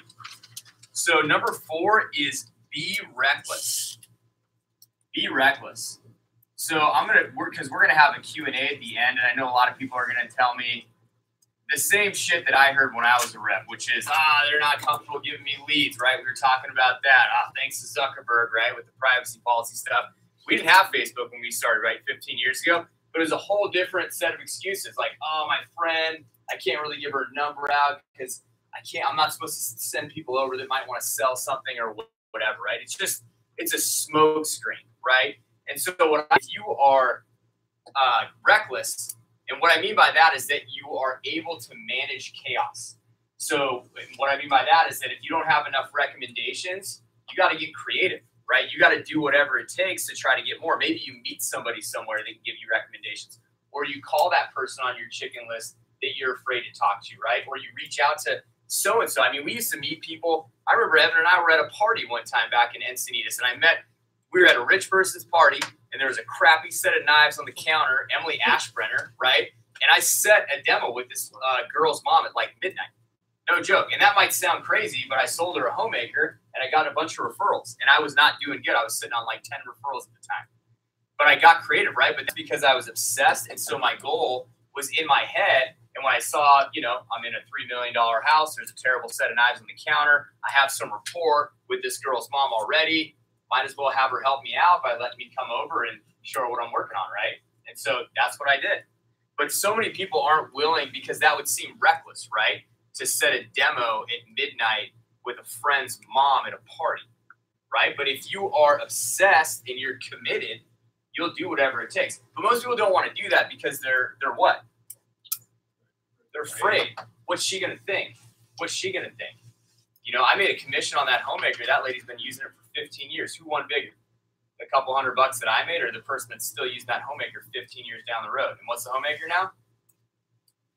I saved her $500. You're welcome, Mrs. Jones. So, number 5 tip is be a hero. So be a hero. What I found is that, when you're feeling afraid or when you're feeling just a lack of commitment, right? It's not easy for anybody to wake up early and get on the phone. That's what we were talking about, right? It's like getting up and doing the hardest thing first with your day. That's the way to have the most productive day. Get up and knock the biggest, hardest, scariest domino down, and the rest of your day will be awesome. So phone time at 7:30 a.m., or at least that's when I used to do it. That was never easy for me. It's still not easy for me 15 years later to get on the phone, right? But when you're not feeling up to it, it doesn't matter. Your commitment has to be bigger than your feeling, and you just think about, what would my hero do here, right? How did Jordan play with the flu, right? If you're not feeling good and you're in the middle of a push, right? Or what would whoever your hero is, how would this person respond in this situation, right? And be that person. You don't have to be yourself today. I tell myself that all the time. Hey, today you don't have to be Adam Sobieski. If you're feeling weak today, if you're feeling like a little punk, if you're not going to get it done, you can be somebody else. Be like your hero, right? But you got to be that person for yourself sometimes when you're down. And that's the problem with motivation, guys. Like, I get that motivation can be good, but what do you guys think the main problem with motivation is? Not enough of it-ish? It goes away. Exactly. Motivation, guys, goes away. It's fleeting. It's a feeling, right? So if tomorrow morning at 7 a.m. you're not feeling motivated, you're not going to come to phone time. But tomorrow morning at 7 a.m., if you are committed, you're coming to phone time, because commitment does not require a feeling. Just do it, right? That's the problem with motivation, is you got to feel good to do the thing. The beautiful thing about commitment is you're doing it no matter how you feel. That's the biggest difference. Does that make sense to everybody? Good. Number 6 is hit your targets. And you guys can write this down. Trying is lying. Trying is lying. Try, I mean, these are words that Evan should keep up here forever. Try, maybe, perhaps, probably. These are the rally cries of the cowards that fall short. That probably sounds a little harsh, right? But it's real, right? I never would have got this number. I never would have got that number. I never would have got anything that I had if I said, I'll try. I'll give it a shot. Maybe it'll happen. If I say that to you, do you believe that I'm going to make something magical happen? We'll give it a go. I don't know. We'll see. Probably, perhaps. I don't know. I'll try to be at phone time. Armando, if somebody says I'll try to be at phone time tomorrow, are they coming? No. Hey, Armando, I'm going to try to sell 15K. Maybe. I don't know. Is that going to happen? No. Eliminate these words. Evan's going to leave this up. I know he is. Got to get rid of those words, guys, and hit your targets. There's no excuses, man. You do what you say you're going to do, right? When you take, and that might sound intense. That's the level of intensity that I had. And people are like, oh, man, that sounds a little crazy. But let me tell you, it is a great thing to develop now because a lot of people think, oh, I'll get to that later when life gets serious. It is a great thing to win very quickly. I hit this target 14 years ago, and it's been like I've been on a winning streak ever since that happened. Because the next target, naturally, I know I can do it. And then I do it, and then the next one I know I can do it. And then you look up 10 years later, and maybe you're worth $1 million. That's what happened to me. I'm not saying that's what's going to happen for everybody here, but that's what's possible when you start early. So again, hit your targets. The other reason you want to hit your targets, guys, and write this down, is that failure has no momentum. Failure is a great teacher. Yes, for sure. You're going to fail. Being in sales is a game of getting rejected all day. It still happens to me. But failure has shit momentum. Like, how do you get going when you're just blowing it all the time? Hit your targets, right? Be serious about it. And what I would say is, there was a quote I want to say, the best way, here's the greatest thing too. Because this is the story of my Cutco career, because everybody hated and naysayed. My own family, like Evan said, even some of my friends did too. I had a lot of friends, that I made through Cutco and just people that supported it. But the greatest thing is this. The haters and naysayers, the best way to handle haters and naysayers and your own self-doubt is by hitting your goals over and over until they have no choice but to believe in you. I'm going to say that again. This is worth writing it down. I'll say it slower. The best way to handle haters, naysayers, and your own self-doubt is by hitting your goals over and over until they have no choice but to believe in you. That's the story of my Cutco career. Guys, there are so many people that made fun of me for the knife thing that have come to me over the last 5, 6, 10 years to ask me for advice. Hey, man, how'd you buy 3 houses in San Diego? How you buying a 37-unit property? You have partners? No, I'm buying it by myself. How you doing that? I'm rich. It's great. Like, that's what's happening now, right? I'm 33. I'm not that old, I know I might look old, but I'm not. It's just the beard. So that's what I would say, guys. And that's the greatest thing ever, is that all the haters and naysayers, eventually, they have no choice but to believe in you. After you just continue to rip the cover off the ball and you do everything you say you're going to do and you commit, you go big and you make it happen, all those people that hate and naysay start to call you, hey, can I take you to coffee? Can we go to lunch? I got a bunch of questions I got to ask you. That's what happens. So again, but that does not happen if you miss your targets. Because then instead of the person people go to for help, you become that person. I told you so. Told you that knife thing wasn't going to work out. Told you that was a scam or whatever the case may be. And so, again, I hear people say they try too much, and I don't like that. So hit your targets. And let me go ahead and kind of end with this because I want to do a good Q&A here. I want to kind of end by talking about, isn't that really what business and life is about, though, is turning your pipe dreams into a reality? Like really making the intangible things in your mind, whether it's have a family, get married, get a lot of money, do a lot of traveling, whatever it is to take those intangible things and make them tangible. Is that why we're here? Like to do the things in your mind that you want to do with your life. Nobody's here forever. right? In 70 years, this entire room, everybody will be gone, most likely, unless you live a very long time. Statistically, most people will be gone. So while we're here, let's take the opportunity to step up and make all these things that we're thinking about and turn them into reality. But the thing is, you're going to have to overcome a lot of fear. And the only way to do that is by letting your commitment be bigger than your fear. As long as you do that, whatever you put your mind to or whatever your goal is for push or anything like that, you'll be able to get there. So from there, guys, I want to kind of wrap that up. Hopefully this is helpful, and I want to go into some Q&A. Ev, we got time for Q&A? Yeah, we do. Let's give Adam a round of applause. That's nice, man. Thank you.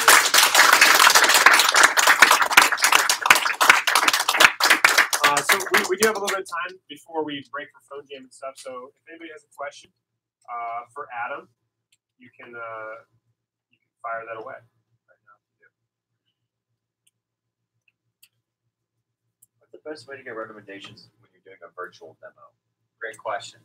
So, and we do virtual appointments in my business as well, where you don't need to be with the person. I think the best way to get recommendations on is, number one, to do a great demo. Like, right, you guys, what's the best clothes in the world? Huh? What's the best clothes in the world? You guys get to learn something new today. Great demo, right? Because if it's a great demo, they want to buy. Half the clothes. You guys get that? No? Nobody got that? Okay. The other best clothes in the world is qualified prospects. But what I would say is if you do a great presentation, if you're enthusiastic and likable, you respect their time, right? You get through it effectively. And I didn't say efficiently. Effectively means you're connecting with the client, making sure they're having a good experience, and you're getting through all the material, and they like you, right? You can be likable over the phone. About 88% of my business is done over the phone right now. And so you can be extremely likable over the phone through your tone, right? Through going through it by asking them, hey, does that make sense? Are you there? Like asking them all those questions. And then from there, if they've had a good experience, when you're likable, people want to give you recommendations. So the best way to be likable to you guys is by being prepared. The program has been around, 70 years. We've been doing Cutco for, as far as selling as a company. Like, I know the whole follow the manual advice is kind of like overplayed, but at the end of the day, like, if you master what is actually being taught to you, because it's worked since I started here 14 years ago, and master that and you're prepared for that virtual presentation, and you go through it the right way with the right energy, then they're going to want to give you recommendations. Because, guys, let me be clear on this. Like, they're not buying Cutco. Does everybody get that? You guys get that now? They're buying you. You look confused. Like, they're buying your conviction. They're buying your energy. They're buying your spirit. Like, that's what I'm buying. I'm buying your conviction in the product, and then I end up with a homemaker. You guys get that? That's what they're buying. And so it doesn't matter if you're doing, so when you're doing a virtual presentation, I recommend be standing up too. Because you can't give this kind of energy. And I'm not going to buy your spirit if you're super humdrum and just dull and all the rest of it on that virtual appointment, right? And so if you're excited and you do a great demo and you're likable, you're going to be more likely to get referrals when you ask. Does that make sense, guys? You are not selling Cutco. You are selling your conviction, your energy, right? What's sales at the end of the day? What's selling 101? What is a sale? It's what? It does sell itself, but guys, selling is a transfer of enthusiasm. That's what you guys want to write down. Anybody ever convinced their friend to do something that maybe your friend didn't even want to do it? Maybe they probably had a great time once you convinced them. But what were you doing when you sold your friend to do that thing? Yeah, you were transferring your enthusiasm about whatever it is you're going to do. So keep that in mind, guys. When you're out there, you want the number one thing. That's why BAF is such an important thing, right? Be a fucking animal, because I can give you the best script in the world, but if they're buying your energy, your conviction, like it's how you say it as well. The script works for sure. Follow the manual. I was at 200,000 in sales. I don't even know if Evan knows this, and I still had the manual behind my blue prospectus. I was still looking at it. No joke. I shouldn't have been, but I was. But at the end of the day, you want to follow the manual because it works, but also they're buying you, your energy, your spirit, all those things. Your conviction ultimately in the product. So, good question. Next question. Go ahead. How do you get the people that are being super, super, super weird about recommendations? Give you something. so many people where they're just like, it's really weird. It's really long drawn out text message. I can't do that. Yeah. Yeah, I mean, I think what's the most important, and I know you're at 5,000 for the push. Killing it. Good job.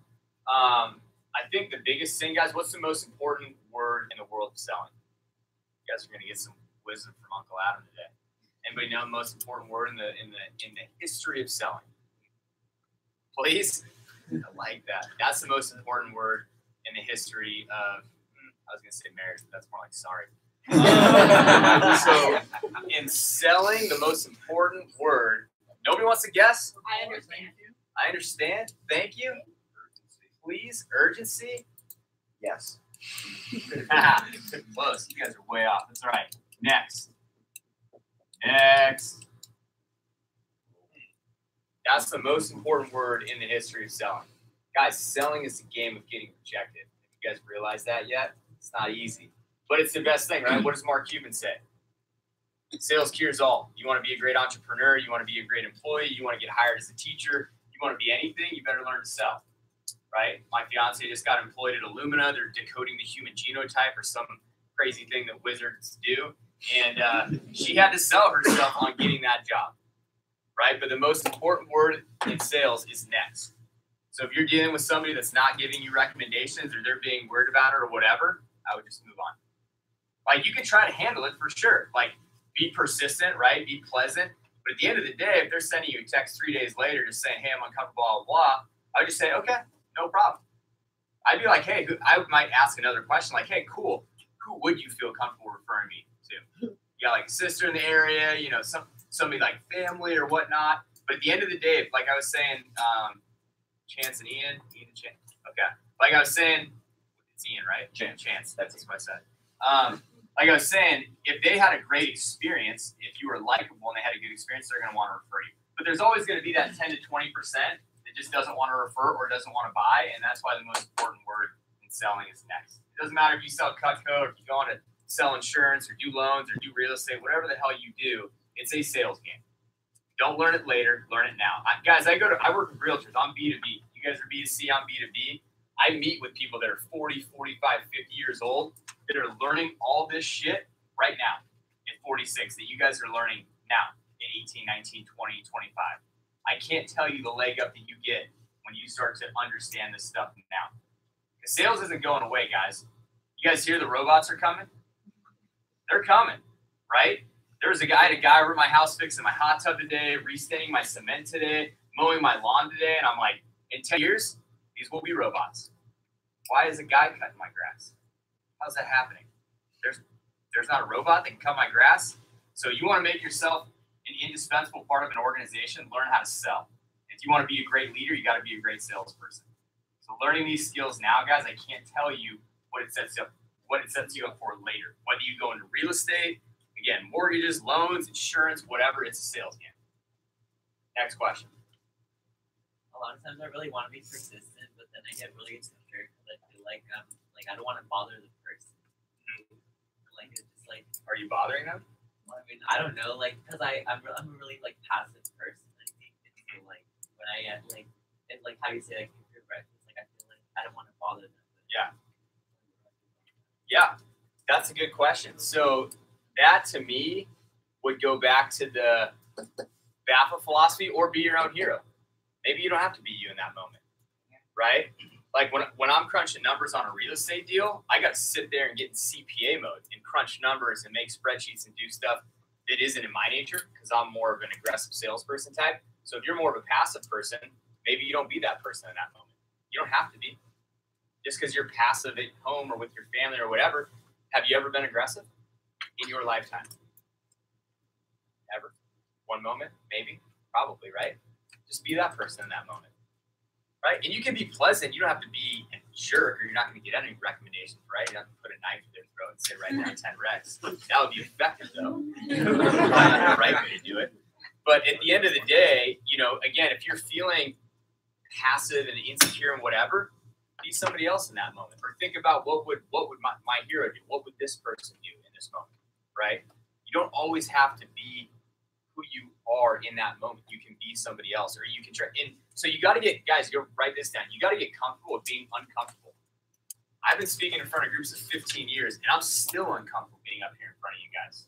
It's not fun. It's always scary. You guys are judging me, looking at my beard oil. No, it's good. But you got to understand that it never gets easy. You got to be comfortable with being uncomfortable. And if you don't feel comfortable, just do it anyways. Just keep asking. Ask with a smile on your face. Ask another question. Sales, it's an effort and a courage game, guys. It's having the courage to ask the extra question. The reason why even people that are on my team that don't get sales or whatever, I always ask them, did you ask this extra question? No. They were lazy. They could have upsold, but they got lazy. Or they got a lack of courage and they just didn't do it, even though they should have done it. And that's why commitment is so important. Because when you're committed to getting recs, does it matter if you feel uncomfortable in the moment? Does what you feel matter? Because you're committed. If I don't feel like brushing my teeth tomorrow morning, am I going to brush them? I am going to brush them because I'm committed to not being a stinky person. Next question. So one of my biggest issues is asking friends for their parents' numbers. What's it? Because I get a lot of people like asking me exactly what I'm trying to do. Yeah. And I'm trying to give them as little information as possible, so I can explain it to their parents instead, but I'm still getting stuck. Yeah. I mean, and they're not giving you their parents' numbers? Yeah. Why not? Multiple different reasons. Okay. What do they give me a couple? The most common one typically is I don't want to burden them with that. Are you a burden to your friends? I sure hope not. Right. So if you're not a burden, so what do you tell your friends that you're doing? Basically, I tell them, hey, I need to do some appointments for my job, and they ask what I'm doing for my job. And working with Petco. Okay. And then what do they say? They say, I'm not going to give you my parents' number. Pretty much. Okay. So one thing that I would say is, just like I did at Emily Ashbrenner's party 14 years ago, do you know your parents' friends? Why don't you ask them? Hey, Susie, I'm working on this thing for school. I have a scholarship opportunity. I'm doing this thing for the summer to help pay for my study abroad expenses or next year's tuition or spending money, whatever. And I just have to do some demonstrations for people that I know. Would it be okay if I set one up with you? Why you got to go through your friend? I don't know most of their parents. You don't know any of their parents? So what I would do is I would do that. I would go directly to the parent if you know the parent. And if you don't know the parent, just tell your friend, hey, I need your parent's number. I got a question for him. Yeah. Like your friend doesn't care, they'll give you the number for sure. And I would say also, it doesn't have to be you're telling them as little as possible. It's just, hey, I'm doing this thing. I need to meet with people that I know. Would you be willing to give me your parent's number? How many friends have you asked? A real number. Probably 20 to 30. 20 to 30. So like I was saying earlier, I'd say a sample size of, let's call it 25. That is not statistically significant for you to know whether or not it works. You just got to keep asking. They'll give it to you. You know, if you got to be able to influence your friends for sure. That's why they're your friends. So keep asking and then get creative from there. Yeah, go ahead. Yeah, okay, a couple questions from the group meeting. Your smallest order you've ever gotten is how small? Smallest order? Smallest ever. order. Peeler. Peeler, okay. Yeah. So you get $5 million in sales, sell a peeler. Okay. Yeah. What's your largest order you've ever put through to date, CPO? 32,000. 32,000. So that was the CPO, right? Okay. One order. So that's good. So can you give a couple thoughts to everybody about what constitutes big order? Like how did your mentality shift on big orders? Yeah. And then what would be one or two things that you'd say could help people right now as a new rep getting larger order sizes? I'd say larger order sizes start in your head, like with your belief of what a big order is. So give you an example, like my average order on Vector Connect right now, I think is like $2,400, right? So that most people think, oh, that's a big order. But in my head, like $1,000 is a small order, right? So it starts with your head. If you're comfortable with just dropping off the cliff Like I was Mr. Galley when I started. Never sold Ultimates, never sold Homemakers. Not because they wouldn't buy it. I wasn't comfortable selling it. I'd like ask in the most like terrified way and drop down to the galley where I was comfortable as quick as possible. So if you're writing up a lot of 3-piece specials or essential sets or whatever, is it really the customer or is it you who are afraid of like, I'm not going to try to sell the Ultimate. Maybe I'll make one half-ass attempt and then I'm going to drop down as quick as I can. So what I would say is the biggest thing about having a higher average order is your belief that they can order more. Guys, if you're meeting with a homeowner, I mean, having been a homeowner now for 10 years, we blow thousands of dollars on crap that doesn't even matter. I'm talking about decorations, like a $1,500 door that doesn't even do anything except open and close, like the last door that I had. Right? And that's even regular people that don't have money spend that kind of money. I mean, I just spent 70 grand on a backyard remodel.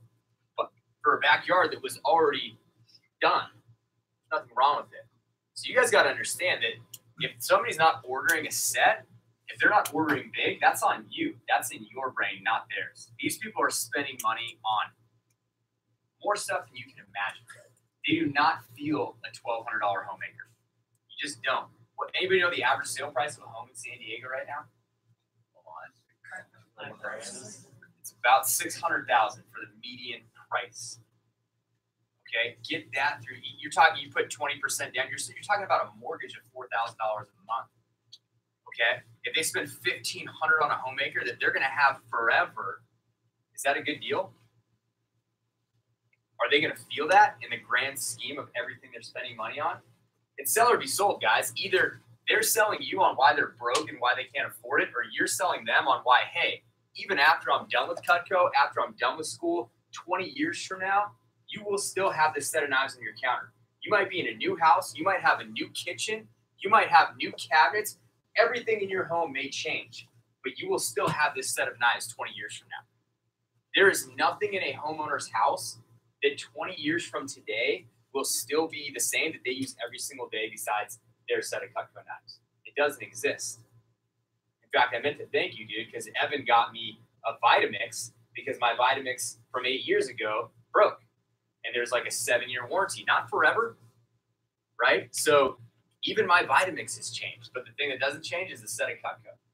But it's got to be in your head, guys. You have to believe that it is in their best interest to get a set. And it does make sense to finance something that's going to pay you and be on your kitchen counter forever. Because they're going to have to replace those knives, guys. That's the thing you got to understand. Knives break. They go dull. They get messed up. Like, people end up replacing their knives. It's going to cost them more in the long run to not have Cutco. Guaranteed. But you have to believe that and then transfer that belief to that customer. But if out of fear, you're just dropping down to a 3-piece special, that's why you're getting small orders. It starts with your belief. That helps. Oh, sorry. Time for one more. Go ahead. Top 3 books that you recommend. That's the right question. Top 3 books that I'd recommend. Man, put me on the spot. There's so many. So let me just give a couple that I like off the bat. Just bought a few books for some people. So The 4 Agreements. Anybody in here ever read that? You have, Armando? You know The 4 Agreements? They're pretty good. One of the agreements is integrity. So do what you say is one. Another is always do your best. And the last 2, you're going to have to buy the book on Amazon right now to get them because the next 2 are earth-shattering. So the 4 Agreements. I like Be Obsessed or Be Average. Grant Cardone, he's got some good books. 10X is a good book as well. Be Obsessed or Be Average. And the other book that I would recommend if you had a gun to my head would be Ego is the Enemy by, can't remember his name. Great. If you type in Ego is the Enemy, it's a bestseller. But it's great, and it's not about not being confident, right? Because it's good to have a little bit of ego. That's what pushes you to do well. It's more about keeping it in check, right? So being humble, practicing your scripts, being humble enough to know that you don't know everything good. So most people probably heard you say your biggest sales year was 720 grand, right? So Yep. did you guys catch that? At the time was the record in the company, right. 2014. So every year, almost every year, yeah, you grew in sales, right? But what pushed you to go after the record? Do you remember what that was? And like, why did you decide to go after it, or why were you working so hard that year? Yeah, I mean, for me, records have always been about proving to myself what I'm able to do. So, guys, if you're talent, if you're driven and you have goals, it's not about quotas. It's not about Evan saying, show up tomorrow, I'll give you this thing. You are internally driven to find out what your potential is. I'm not motivated by a goal or somebody telling me I can get a $10,000 book. Fuck all that. I don't care about that. I'm motivated internally by finding out what my potential is and how good I can be. I never cared about it. Was never about the stuff. I don't care. I don't care about this Rolex. Like, the Rolex is a symbol that I did something that I said I was going to do my first year out of college. I said I'm going to sell 200 grand, get the Rolex. Guaranteed. I told everybody, and I did that. And that's what this means. I don't care. This thing doesn't even work half the time, dude. It's not even running right now. Like, Rolex doesn't have a battery, so you got to, like, twist the thing, and it's like the whole thing. But the point being is, like, to me, it was always about there's 1,000 moving parts, and it's like you have to shake it, and yeah, it's weird. But what your potential is as a human being. How much of this intangible can you make tangible? Like, that's what it's always been about to me. It's never been about the awards, the recognition is great. Don't get me wrong. The money is great. All those things are great. I'm not going to list. Stuff is great. And it is a nice external motivator. If you're feeling tired tomorrow, you can get the Gucci bag. But this has to be about something bigger than the stuff, than the money. It has to be about something where you are proving to yourself what you can do. And you're on that human quest of finding out what is possible for you as a human being. Because it never ends. I can tell I'm still on my journey right now. But that's what it has to be about. It can't just be about selling knives, hitting a goal, things like that. It has to be something internal that's bigger than that. Cool. Thanks. Let's give him a big round of applause. Thanks, Adam. Okay.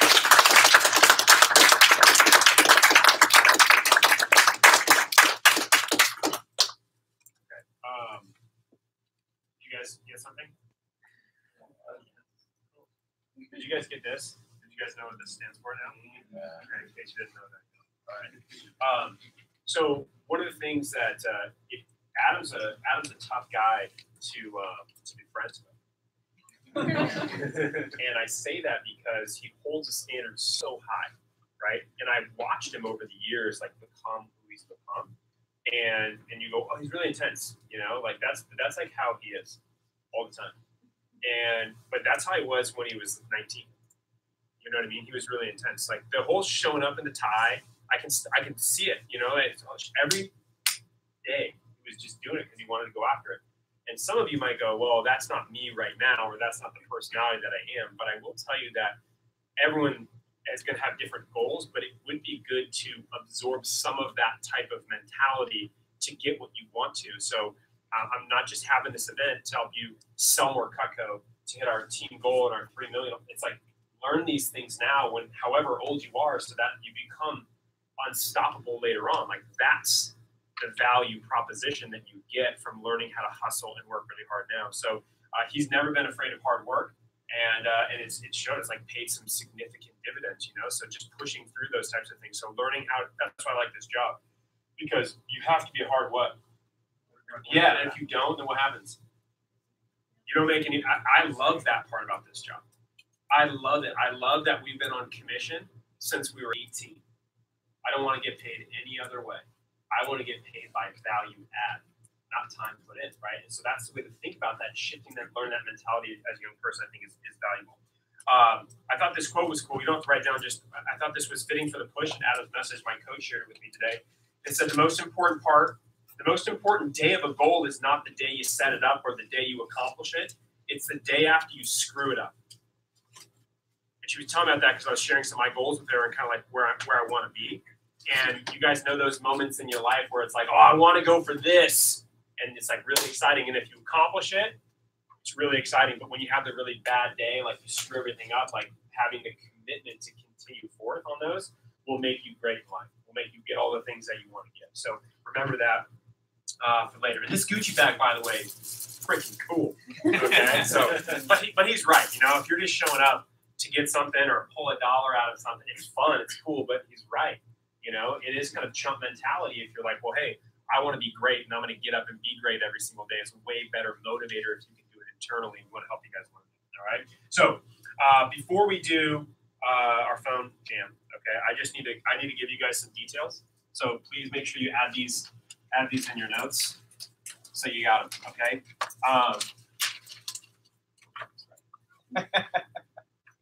Words of the week. Anybody gonna try to come tomorrow? All right.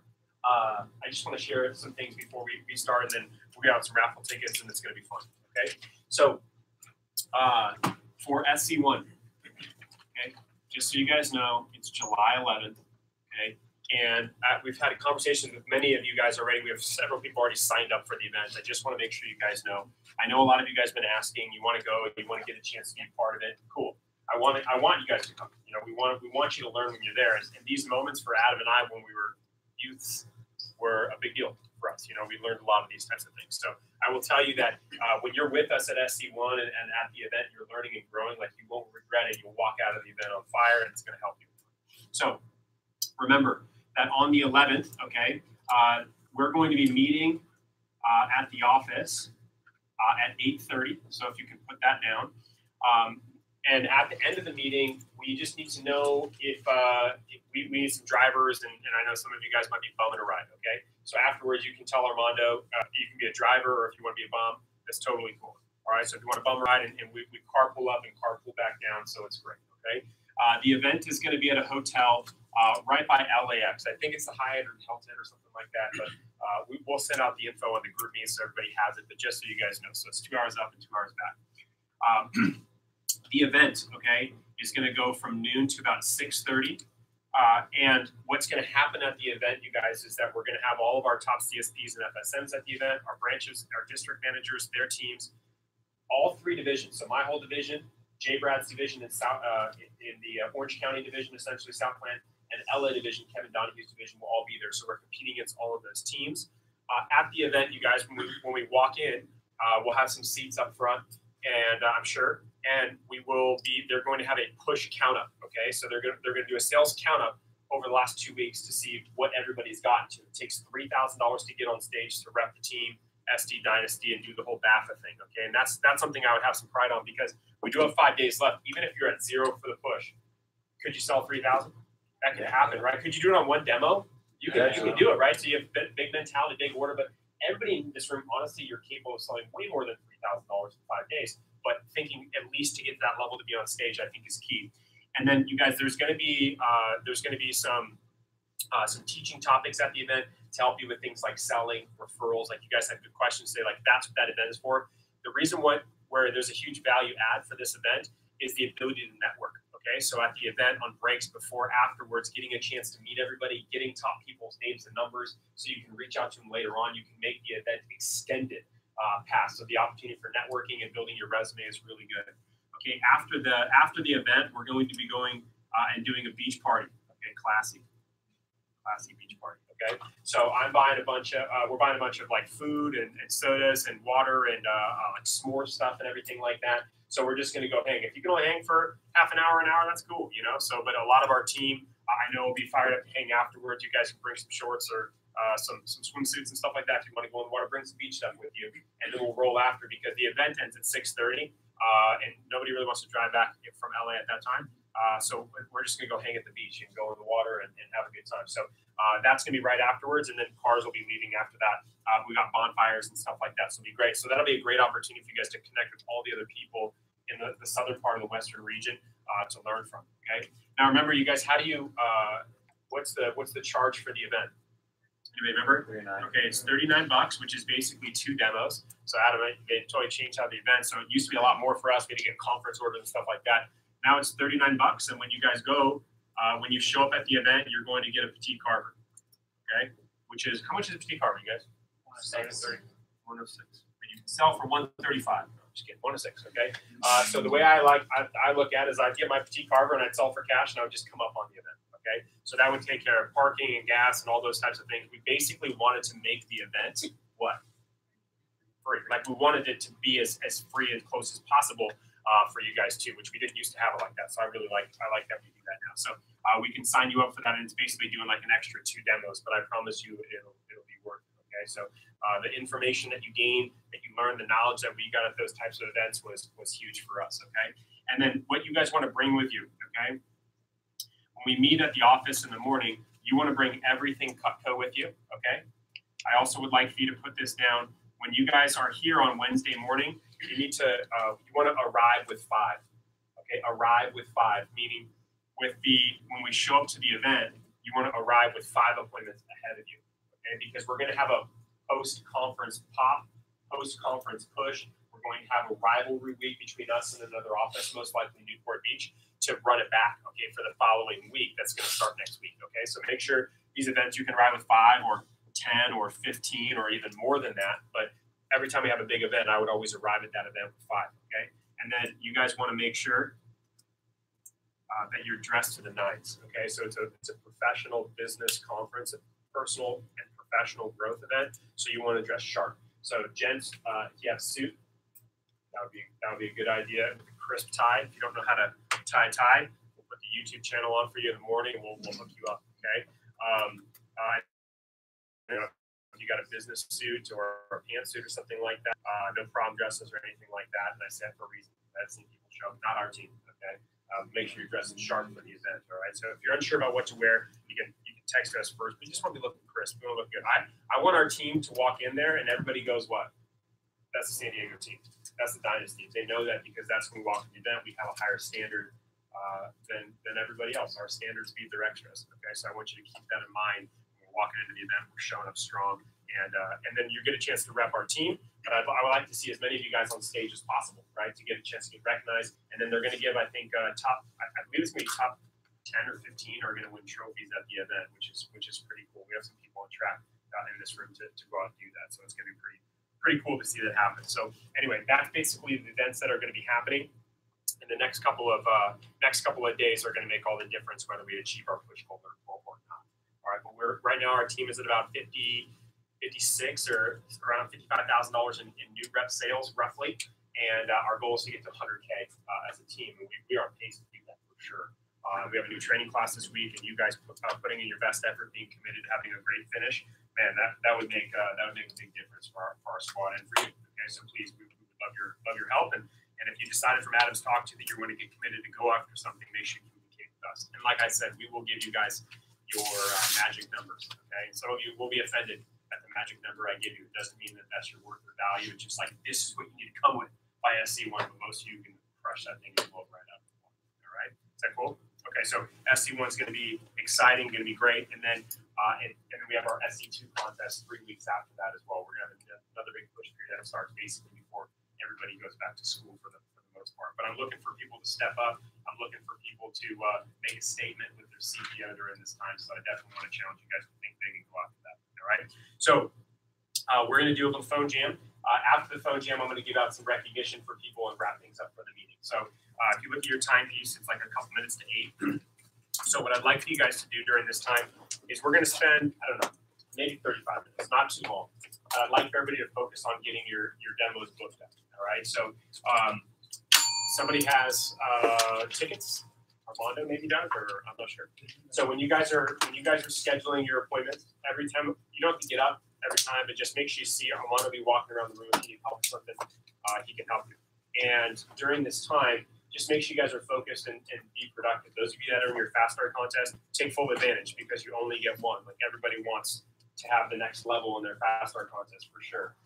But making sure you're being productive with scheduling your appointments for the next couple of times. So during this time, after dinner, but before it's too late, will be really good time likely to book your demos up. So focus on obviously tomorrow, and then the weekend. This should be really great. Where we really shine. So last week our team sold, I don't know, probably like 100,000 of it during the weekend time, Friday, Saturday, Sunday, Monday. Like that was the big time. So make sure you guys are lining those things up, okay?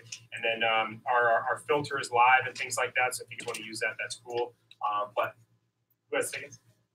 They're oh, they're right here. I have them. Okay, so I have some.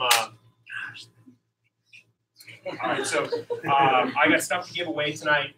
I got some Cutco up here and steak knives and stuff like that. I will have drawings for the shot, okay, for the K-bar.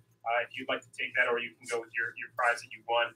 And these are all really cool stuff, okay? So make sure that you go hard for it, all right? So when you guys make your calls, find your happy place wherever you'd like. At 8:35 or so, I'm going to pull everybody back in the room, and then I'm going to do some last-minute recognition to wrap things up for tonight. So let's go get it right now. Let's be productive. Let's make it happen. And thank you once again, Adam, for being here.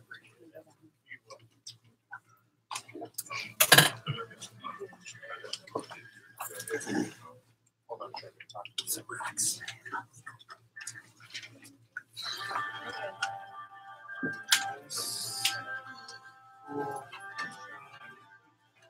Ready? You gonna grind it out? Nice. Yeah, just makeup one for this makeup dough, and she had about Japanese habits and that deep, but respected by this close shot. All right, guys, see you. Yeah. They're on the Zoom. Those are the cashews. He was first. Yeah, don't. 5,000. Okay. And I've got 5 days to make like $500 and $5,000. So, well, hey man, Yeah.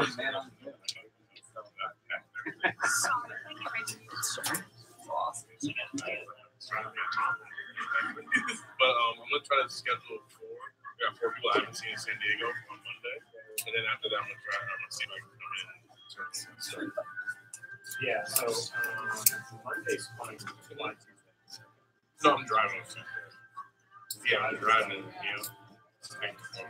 So that's Yeah, we come on. Yeah. okay. Well, just wait for a second. Okay. I'll see you on Monday. All right. Cool. Yes. awesome, man. Sit Let me know if there's anything I can do to help you out. Yeah. Hey, this part here. Just only get $8 for it.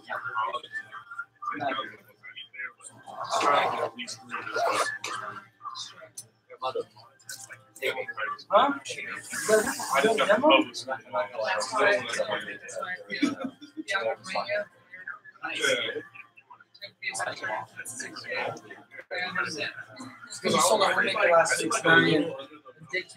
Yes, I need the sales.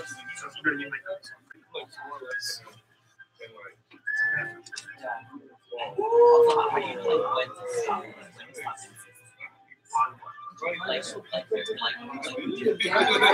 wage.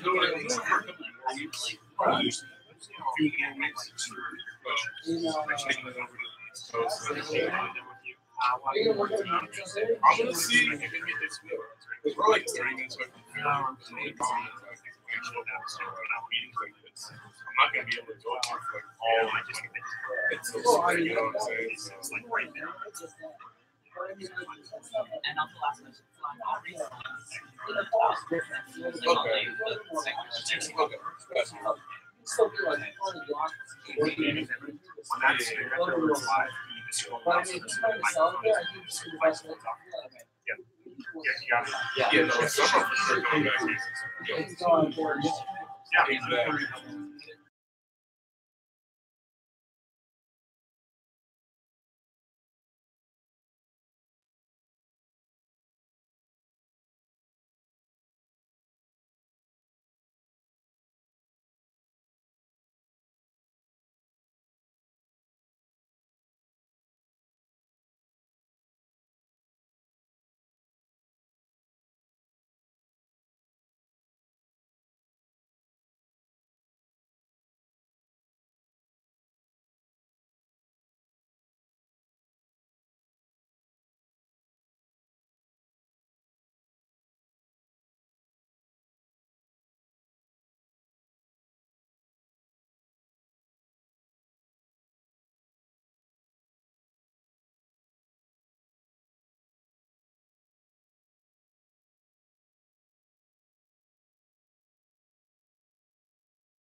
attendance. Okay, first thing, I have to give out a big paycheck. Yeah. Okay, so this goes to Alexis Clark for sales this last week. Okay, which was good. Which was your biggest week of your career, which was like really your second week working, which is great so far. Very good.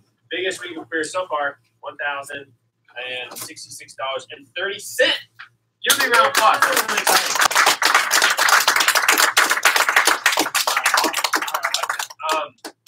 And I want to recognize a few other people here that we had a lot of sales that were made. So just time wise, I'll be semi brief, but we had our team sold, like I said, $136,000 last week. We had a lot of people with orders. Eric, Pierce, Zach, Natalie, Gustavo, Mariah, nice on the board. Emily, Titus, Kaylin, Roger, Sunny with 246, nice. Alyssa, 253.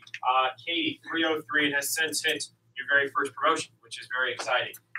We have Marco with 393, Aaron 443, Maribel 451, nice, and Kiana tie ball game right there with also 451. Was that the same set? What did you sell? Was it a set? Was it a starter set? Was it nice? Okay, cool. All right, so Chance 468 right there. So nice job to those people that were on the board last week. So thank you. Your contribution is appreciated. Angelina with 522, Ryan with 528, Allie with 673, Vinny with 717 as the previous week, and then Cena with 799. Danny with 1567, Connor Crone 2072, Emilio 2647, and Darren and Brandon Paul right there, nearly $4,000 in sales. And then we had some people go big last week. So Eric Gilman and Noam, who on the team, you guys will get a chance to meet him as well. 6279. You guys saw him put the post on the group me. If any of you are not on our team group me for the San Diego Pilot, the Dynasty, make sure that you let Armando know if he will add you to our group me. 6279. And he just hit the wall. Okay, it was our next individual to hit the wall, which is pretty cool. And these are the top dogs last week: Shane Nagel 10,000, Shrissa 10,000, Graves 20,000, Brittany 23,000, and TC Smith 24,000. Those are some pretty large weeks right there for those individuals. I asked TC if that was his largest week. He said no, he had sold over $30,000 technically in 1 week, but he had forgotten to roll $10,000 before.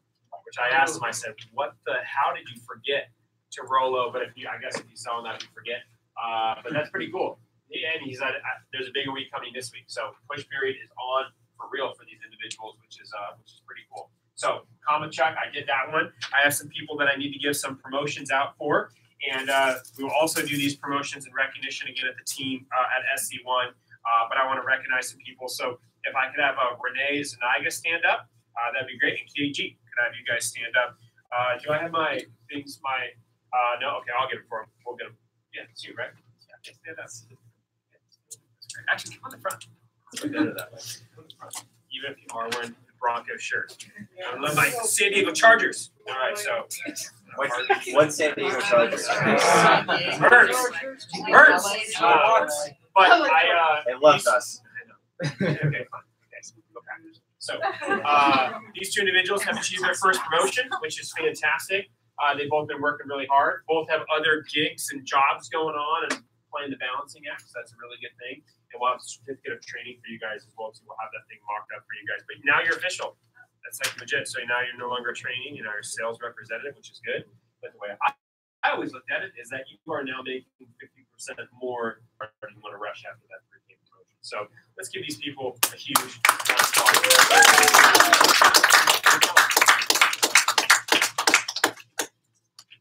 All right, cool. Advanced sales rep promotion. Chance K, get up here, sir. And Carter. Okay, Carter, come on up. I got some.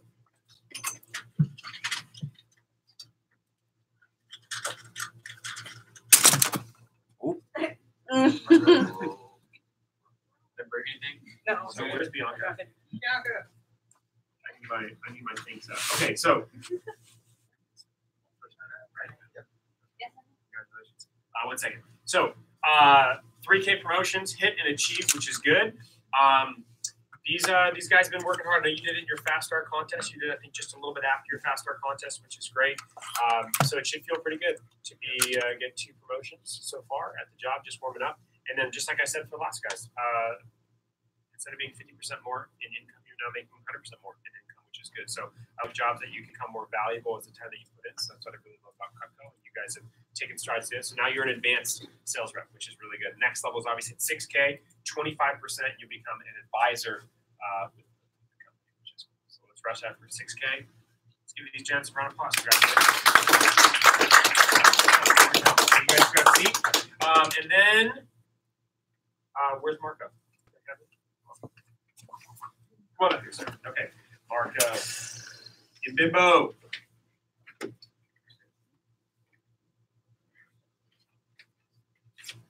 Say hi, Marco. Marco. All right, Marco, newest advisor on the team. Okay. All right, so I love a lot of things that Marco does. Always dressed to the nines for every event, which I really appreciate. Very, very hard worker. Person of your word. We had a nice bet. Didn't quite achieve the bet, but paid out some delicious pizza, so I appreciate that. And I know we're running one back again as well too. So now our newest advisor on the team, making 25%, making half and half, which is great. And now go out and sell homemaker set and make $250, $300. So it's nice to be there. And let's give Marco a big round of applause. Nice job. Okay, so we need some more people hitting that dirty 30 mark. Yes. Yeah, please. Let's just stand up. Oh, okay, yeah. Yes, okay. You hit your advisor promotion. So you are the first advisor for the San Diego team. Super awesome to work with Alexis. She constantly says that she's the #1 rep in my office. I don't like to feed into her ego, but she's right. Next one. And Alexis just popped off her largest week ever. She did $5,034. She's super close to winning a bet with me to win a Gucci bag. And then we're about halfway there to winning a K-bar. So I'm super excited to see where you go. Congratulations. Cool. Nice.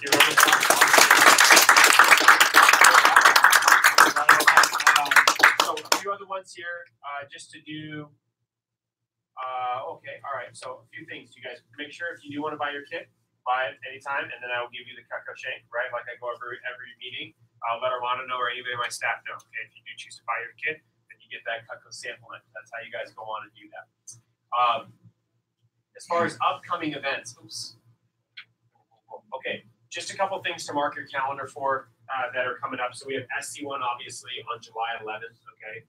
And then I'm going to be running a series of AKMs throughout my division, and I'll be inviting some people for our AKM, since for my ass kicker meeting, and it's basically for anybody that wants to kick ass for SC2 push. After SC1, we're going to be ramping up for SC2 naturally. Yes, what's SC2? Summer conference. Yeah, summer conference 1.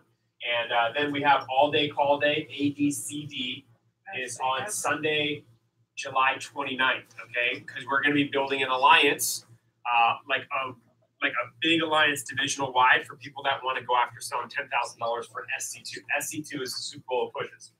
And for people that want to challenge themselves, like Adam talked about, it was like, not about the prizes or trophies. It was more like going after human potential, okay? So for people that want that challenge, we have an all-day call day, okay? The all-day call day, what that is you make calls all day, okay? So did you get that? Now what happens is when you come, you're going to come to the office. I'm going to take your keys, okay? Just like when you go to like a little party or whatever the case is, they put them in the fishbowl, and you're in, okay? So it's not for the faint of heart.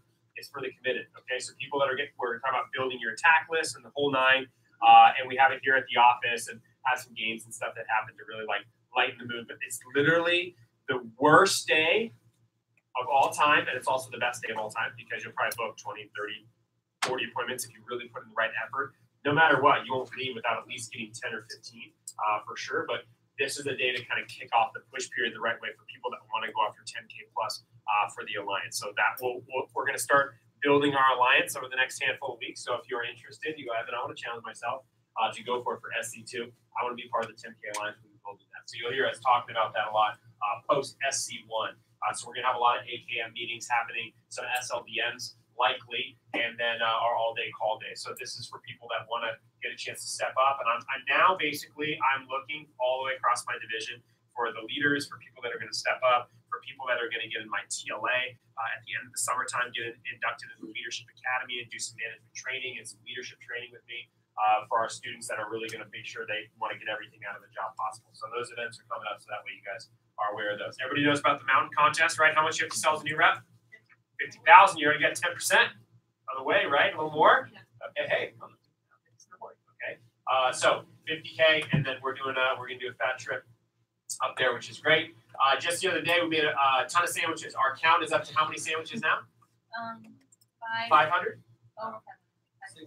500. Okay, so somewhere between 500 and 600 sandwiches our team has made, which is pretty cool. But I want to let you guys know that if you don't, 548 sandwiches. Okay, so our goal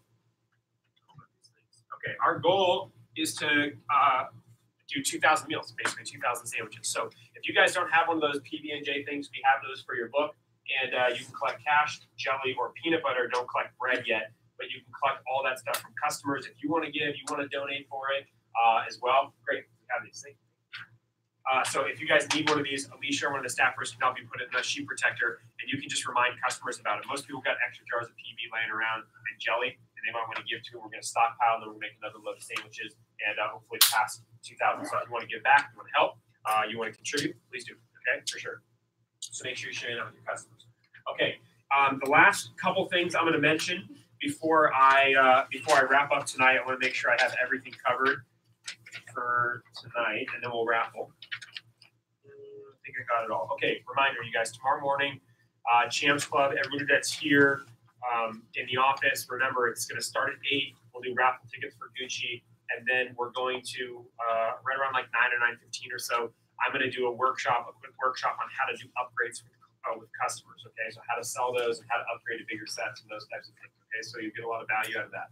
Saturday morning is the Cash Money Phone Jam. Sunday night, we have a phone jam in the office. And then Monday and Tuesday, how many demos each day, you guys?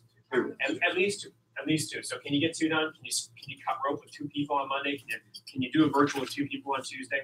I think everybody can make that happen. But if you can be the person that can do 2 or 3 or 4 or 5 on those days, that's really going to make a big difference for your sales results, but also for our team goal as we finish this race, okay? And then I know a lot of you guys have talked to Armando. I know a few of you guys are 17, so there's some issues, some challenges with that as far as SC1. You can actually still attend. You can talk to Armando about it, but a lot of you guys have said, I'm going to be a driver, a bum, or whatever the case is, and that's totally fine. But we're going to be meeting at the office at 8:30 in the morning, dressed to the nines, like everything, the most professional business attire you have, dressing sharp for that. Okay, so make sure you guys are ready. All right, so I'm going to wrap up with this. And the theme of the meeting was lighting your fire. So I think you guys got some great stuff from Adam. And every time I hear Adam talk in front of groups of people, it's pretty fun for me just because it's interesting to see his development and his process as a top representative. And there's a lot of stuff that he shared. But the biggest takeaway for me is just, a reminder of being why it's good to be committed. And some of the stuff that Adam says is intense for sure. But I think it's important for you guys to think about being committed at least to the summer. Maybe that's what it is. I'm going to get the best possible opportunity this summer. And you don't have to be a long-term commitment, but that process. Some of you might go, well, I'm going to do Cutco for a year, and next summer I want to be an AM or I want to run a branch or something. Some people might be Cutco through college. They want to get the best possible experience, whatever it is. But I do think it's important that you do make a decision to commit to something, right? Committing to SC1, committing to SC2, being on our alliance. If that's something that I want to just make sure I ended with a few notes here before I pull the raffle. Okay, so as far as wrapping up for you guys and lighting your fire, I think it's important, like Adam said, getting serious about your goal is really key. Okay, so I like how he said, what was his 6th point? Is hit your targets, right? Yeah. Hit your targets. Be the person that hits your targets. Get rid of these words. I'm going to try, maybe, sort of. I hope it happens. I hope. That's not necessarily the way to be. But getting serious about your goal makes all the difference in the world. So that actual commitment. So some of you guys might be tonight. Okay, next 5 days, what can you do? In the rest of your fast start, what can you do? Between now and the push period, what can you do? What can you commit to doing and get serious about it? Okay. It actually worked out really well because Adam talked about this before. I didn't know that he was going to talk about that. But you talked about sharing your goal with who? Everyone. Yeah, okay, so some of you guys have not done that yet. But I will tell you that there's a lot of power in sharing your goals with other people. But it's scary to share your goals with other people. Why? Because then you're going to start to get like held accountable to that, right? And some people don't want to be held accountable, but some people will avoid those situations and circumstances just to make things easier for themselves. But start telling your people, telling everybody in your life the goals and things that you're going to accomplish, because it's important that some people, you're going to have some haters that tell you they can do it, use it as fuel. But it's also important that you get people on your bandwagon that are like cheering you on, because nobody hits big goals on their own. I shouldn't say nobody. I'm sure maybe there's some people out there that have done it, but it's very rare. Like we have to do it with other people. So share those goals everywhere that you possibly can. And when they see you get serious about it, it's big. And then I said, pour gas on the flame. So really, the interesting thing that, you know, when you guys ask questions, it's a reminder to me that like everybody wants an answer, right? Everybody wants some sort of magic bullet. Right? Like, what do I say to make them give me their phone? You know, and I get all the leads. Like, what's the phrase? It's like, well, there isn't one. You know, there isn't one. Like, how do I sell an ultimate every demo? Like, there isn't a phrase for that. But I love that how Adam said the number one thing in sales is the word next, right? Like next, okay, next customer, next call, next referral, next whatever. It's a good mentality. But you can never escape from this. Like if you really want to get results in life, it's got to be massive, massive, massive action, like sickening action, right? So taking that over and over and over. And that's why you guys see people do great things, you know? And then Adam, right, he's had a lot of success in our company. And it's not because he's special, right? I say that if he was in the room. Okay, it's not because he's special. In fact, he didn't do anything crazy special, except he just outworked a lot of people. He just put in the time over and over. Every single one of you guys could be one of those people because they all started at some point, but the way that they go after it makes a big deal. So some of you guys are given like a little trickle and like your feet are in a little bit and not in, but like if you go all in, it makes a difference, you know? So you can't sit on the fence too long or your butt's gonna what? It's gonna hurt. Decide, like be in one camp or the other, but for God's sake, go for it. Go for something, you know, because it'll make a difference in your results for sure, right? There's a difference, there's a massive difference in being 99% in and being 100, right? That's important, okay? So those are some food for thought. All right, those of you guys that are going to hang afterwards, we're going to be doing In-N-Out tonight, okay? In-N-Out right after. Everybody should know where the In-N-Out is. If you don't, you can just use your phone. That tells you everything. It's like literally right across the street. You cannot miss it, and you guys go take over that place. It's pretty cool. All right, so I have some raffle tickets to give away, some prizes. I have a few things. I'm going to do what? No, they're duplicates. Oh. They're split in two. Wait, but I didn't give you mine. No, they're split in two. Like they kept the half. Oh, two tickets for the same number. I have those were. Yeah.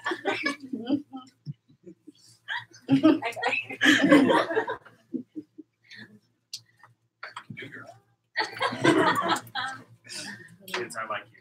Thank you. You're good. Okay. All right, so I'm gonna wrap off a couple things for tonight. I got a petite carver, I got a trimmer, and I got some shears. Okay. If you guys have these ones, these are duplicates, but I would sell them for cash money. And I have this. Does everyone know that we don't sell that? Now they do. Because it's Yeah, why? This customer wanted it. Say no, you got to call them for a job. This cool perks like these. Okay, no, we don't sell these. I actually, you know what? If your customer wants to buy one, I'll sell it to her. No, also. I'll sell it to $100. This thing is legit. Ooh, they're made in the U.S. now. Did you guys? They're made in the U.S. They didn't used to be. That's really exciting. So, Wait, we $200. We had a cocoa product that wasn't made in the U.S. Yeah. What about the ice cream? Ice cream scoop. And garden tools. Oh right. Yeah. and everything is for the night. It's just a hand. Yeah. No, and what's the other one? No, I already said that. Ice cream scoop, garden tools. And that's it, I think. It's just the handles. And all the knives, cookware, flatware, all made in the States. Same guarantee though. So where are the garden tools? Asia.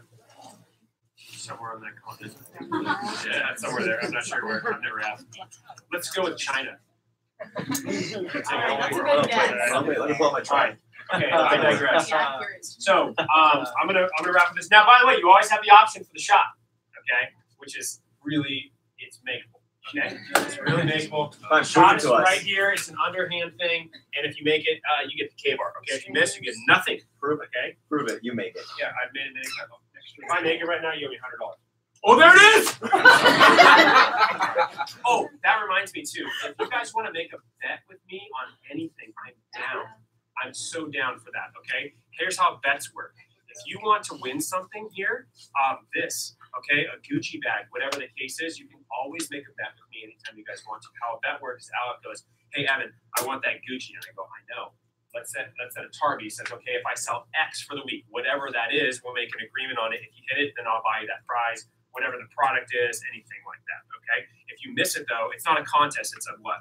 Bet. It's a bet, right? So if you miss, then there's something for you, okay? Whether it's cutting up a rope, or with an old knife, or it's like in the leather prep, or whatever, just cleaning my office. Who had to do my car? Jamie Irene had to get my car detailed. It's nice right now, okay? So I just want you to know that there is another side, because I find that motivates people a lot more too. Like if I said, hey, hit the goal, or you need to do X, a lot of people are just driven by that. Like I want to do X, okay? So anytime you guys want to make a bet, you can just throw it at me, and I will respond with what you, if you didn't hit it, then it's never anything scary. It's like buy us lunch or something like that, and talk about your opportunities here. It's something easy like that, but if you guys want to go for it, that's great. Okay, first prize. Winner is red ticket. If you're not excited when you win, by the way, I'm immediately going to somebody else. 869-595. Wait. 865? 865 9 5. Still in? 5. Yes. Is that real? Go, Danny. No, go me. Yeah. Wait, you want to do a shot? Or you didn't take your prize? Come on, baby. Don't be. The opportunity. Okay, all right. Next prize, very exciting. Very exciting. If you're not excited about it, then you owe me something. 865-962. Yeah, let's go. That's the way to do it. Here, I'll talk to you about it. There you go. All right, give him a round of applause. Nice job. Very nice. Oh my gosh. Item number is? 1721. Huh? 1721. Boom! You win the trimmer. Sweet. Know your product. Woo! Wait. Item number. That's 29. That's pretty good. That's not. I'm gonna do wrap up this one. That's pretty good. I remember the item number because my mother put the sheet. Okay, here we go. 865. This is for a petite carver. What? Okay. 865 9. Did I do this one? 6. 6. Yeah! Woo! Are you sure? All right, give a round of applause. Nice job. All right, final prize. Final prize. Oh, do you want to do the shot? Yeah, you make the shot for the K-bar knife. Or you have to turn that in, though. Yeah. It's like, either you make the shot. No. You like to turn that in and you go for the shot. You want to keep it? No, yeah. Item number? Smart lady. Oh, 77. I don't need branch manager's answer. Okay, cool. Here we go. Beautiful. 77. Retail value. 112. Is that right? Yeah. Yeah. CPO 104. There we go. Bonus points? 75. 75. All right, cool. All right, let's do it. Final number. Is it red? It's red. What? If you're not excited right away, it goes automatically to somebody else. 865 9. 7. Yeah. Stand up if you're still in. Oh, yeah. Okay, nice. Cool. What did I say? 865 9 7. If your last number is odd, sit down. Oh. If your last number is. I swear, if you get it, I'm gonna be mad. What'd you say? 6 is the answer. Really? Yeah, give a round of applause. There's a lesson. You need to speak it into existence. She That's why you wasn't gotta enthused. share your I goals. wasn't That's why you because gotta you didn't get it. Sure, her face had it all over this. I was gonna Very jump. excited. I was All gonna go right. So hey, you guys. A bell jump. I want to just say for all of you guys, I really appreciate you. I appreciate you being here. I appreciate you working hard. I appreciate you getting information. We have work to do, right? We got 5 days left for the push. I challenge you to be here tomorrow morning. Try to beat my staff to the office here tomorrow morning. I challenge you, okay? And I want to just say it's impossible. I'm sleeping. All right, okay, there might be a possibility. All right, so, but I challenge you to be here, get up, resist the alarm clock, and then you guys that want to go to In-N-Out afterwards for little hang time burgers, In-N-Out style. Very good. All right, so just make sure you guys have all your stuff with you. Collect purses and cell phones and chargers and all that stuff, and let's have a great finish to SC1. So thanks, you guys. Drive safely, and then let's get. You're driving. Oh my God, this crowded. Here we go. There we go. Burning it up. All right, guys, this is the song. Light your fire. Oh my God, the memory. So I didn't know there's a South Park episode. No, like this. I saw the episode of that, but I didn't know that it was. Hey, good job. Like,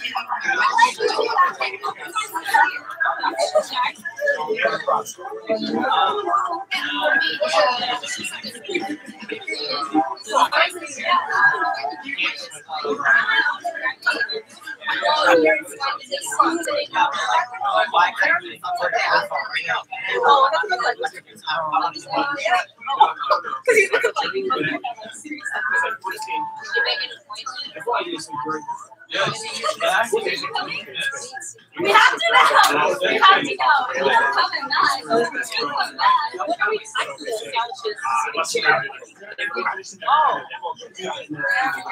I get more supplies.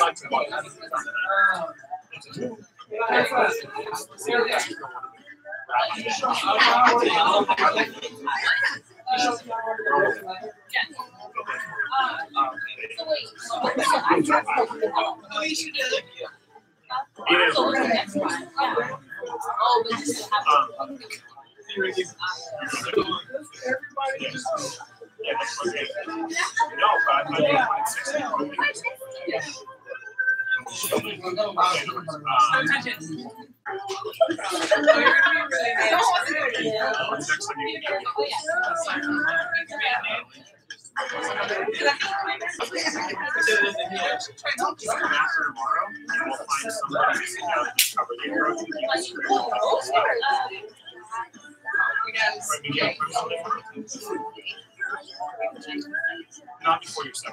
I mean, he does, but you're training.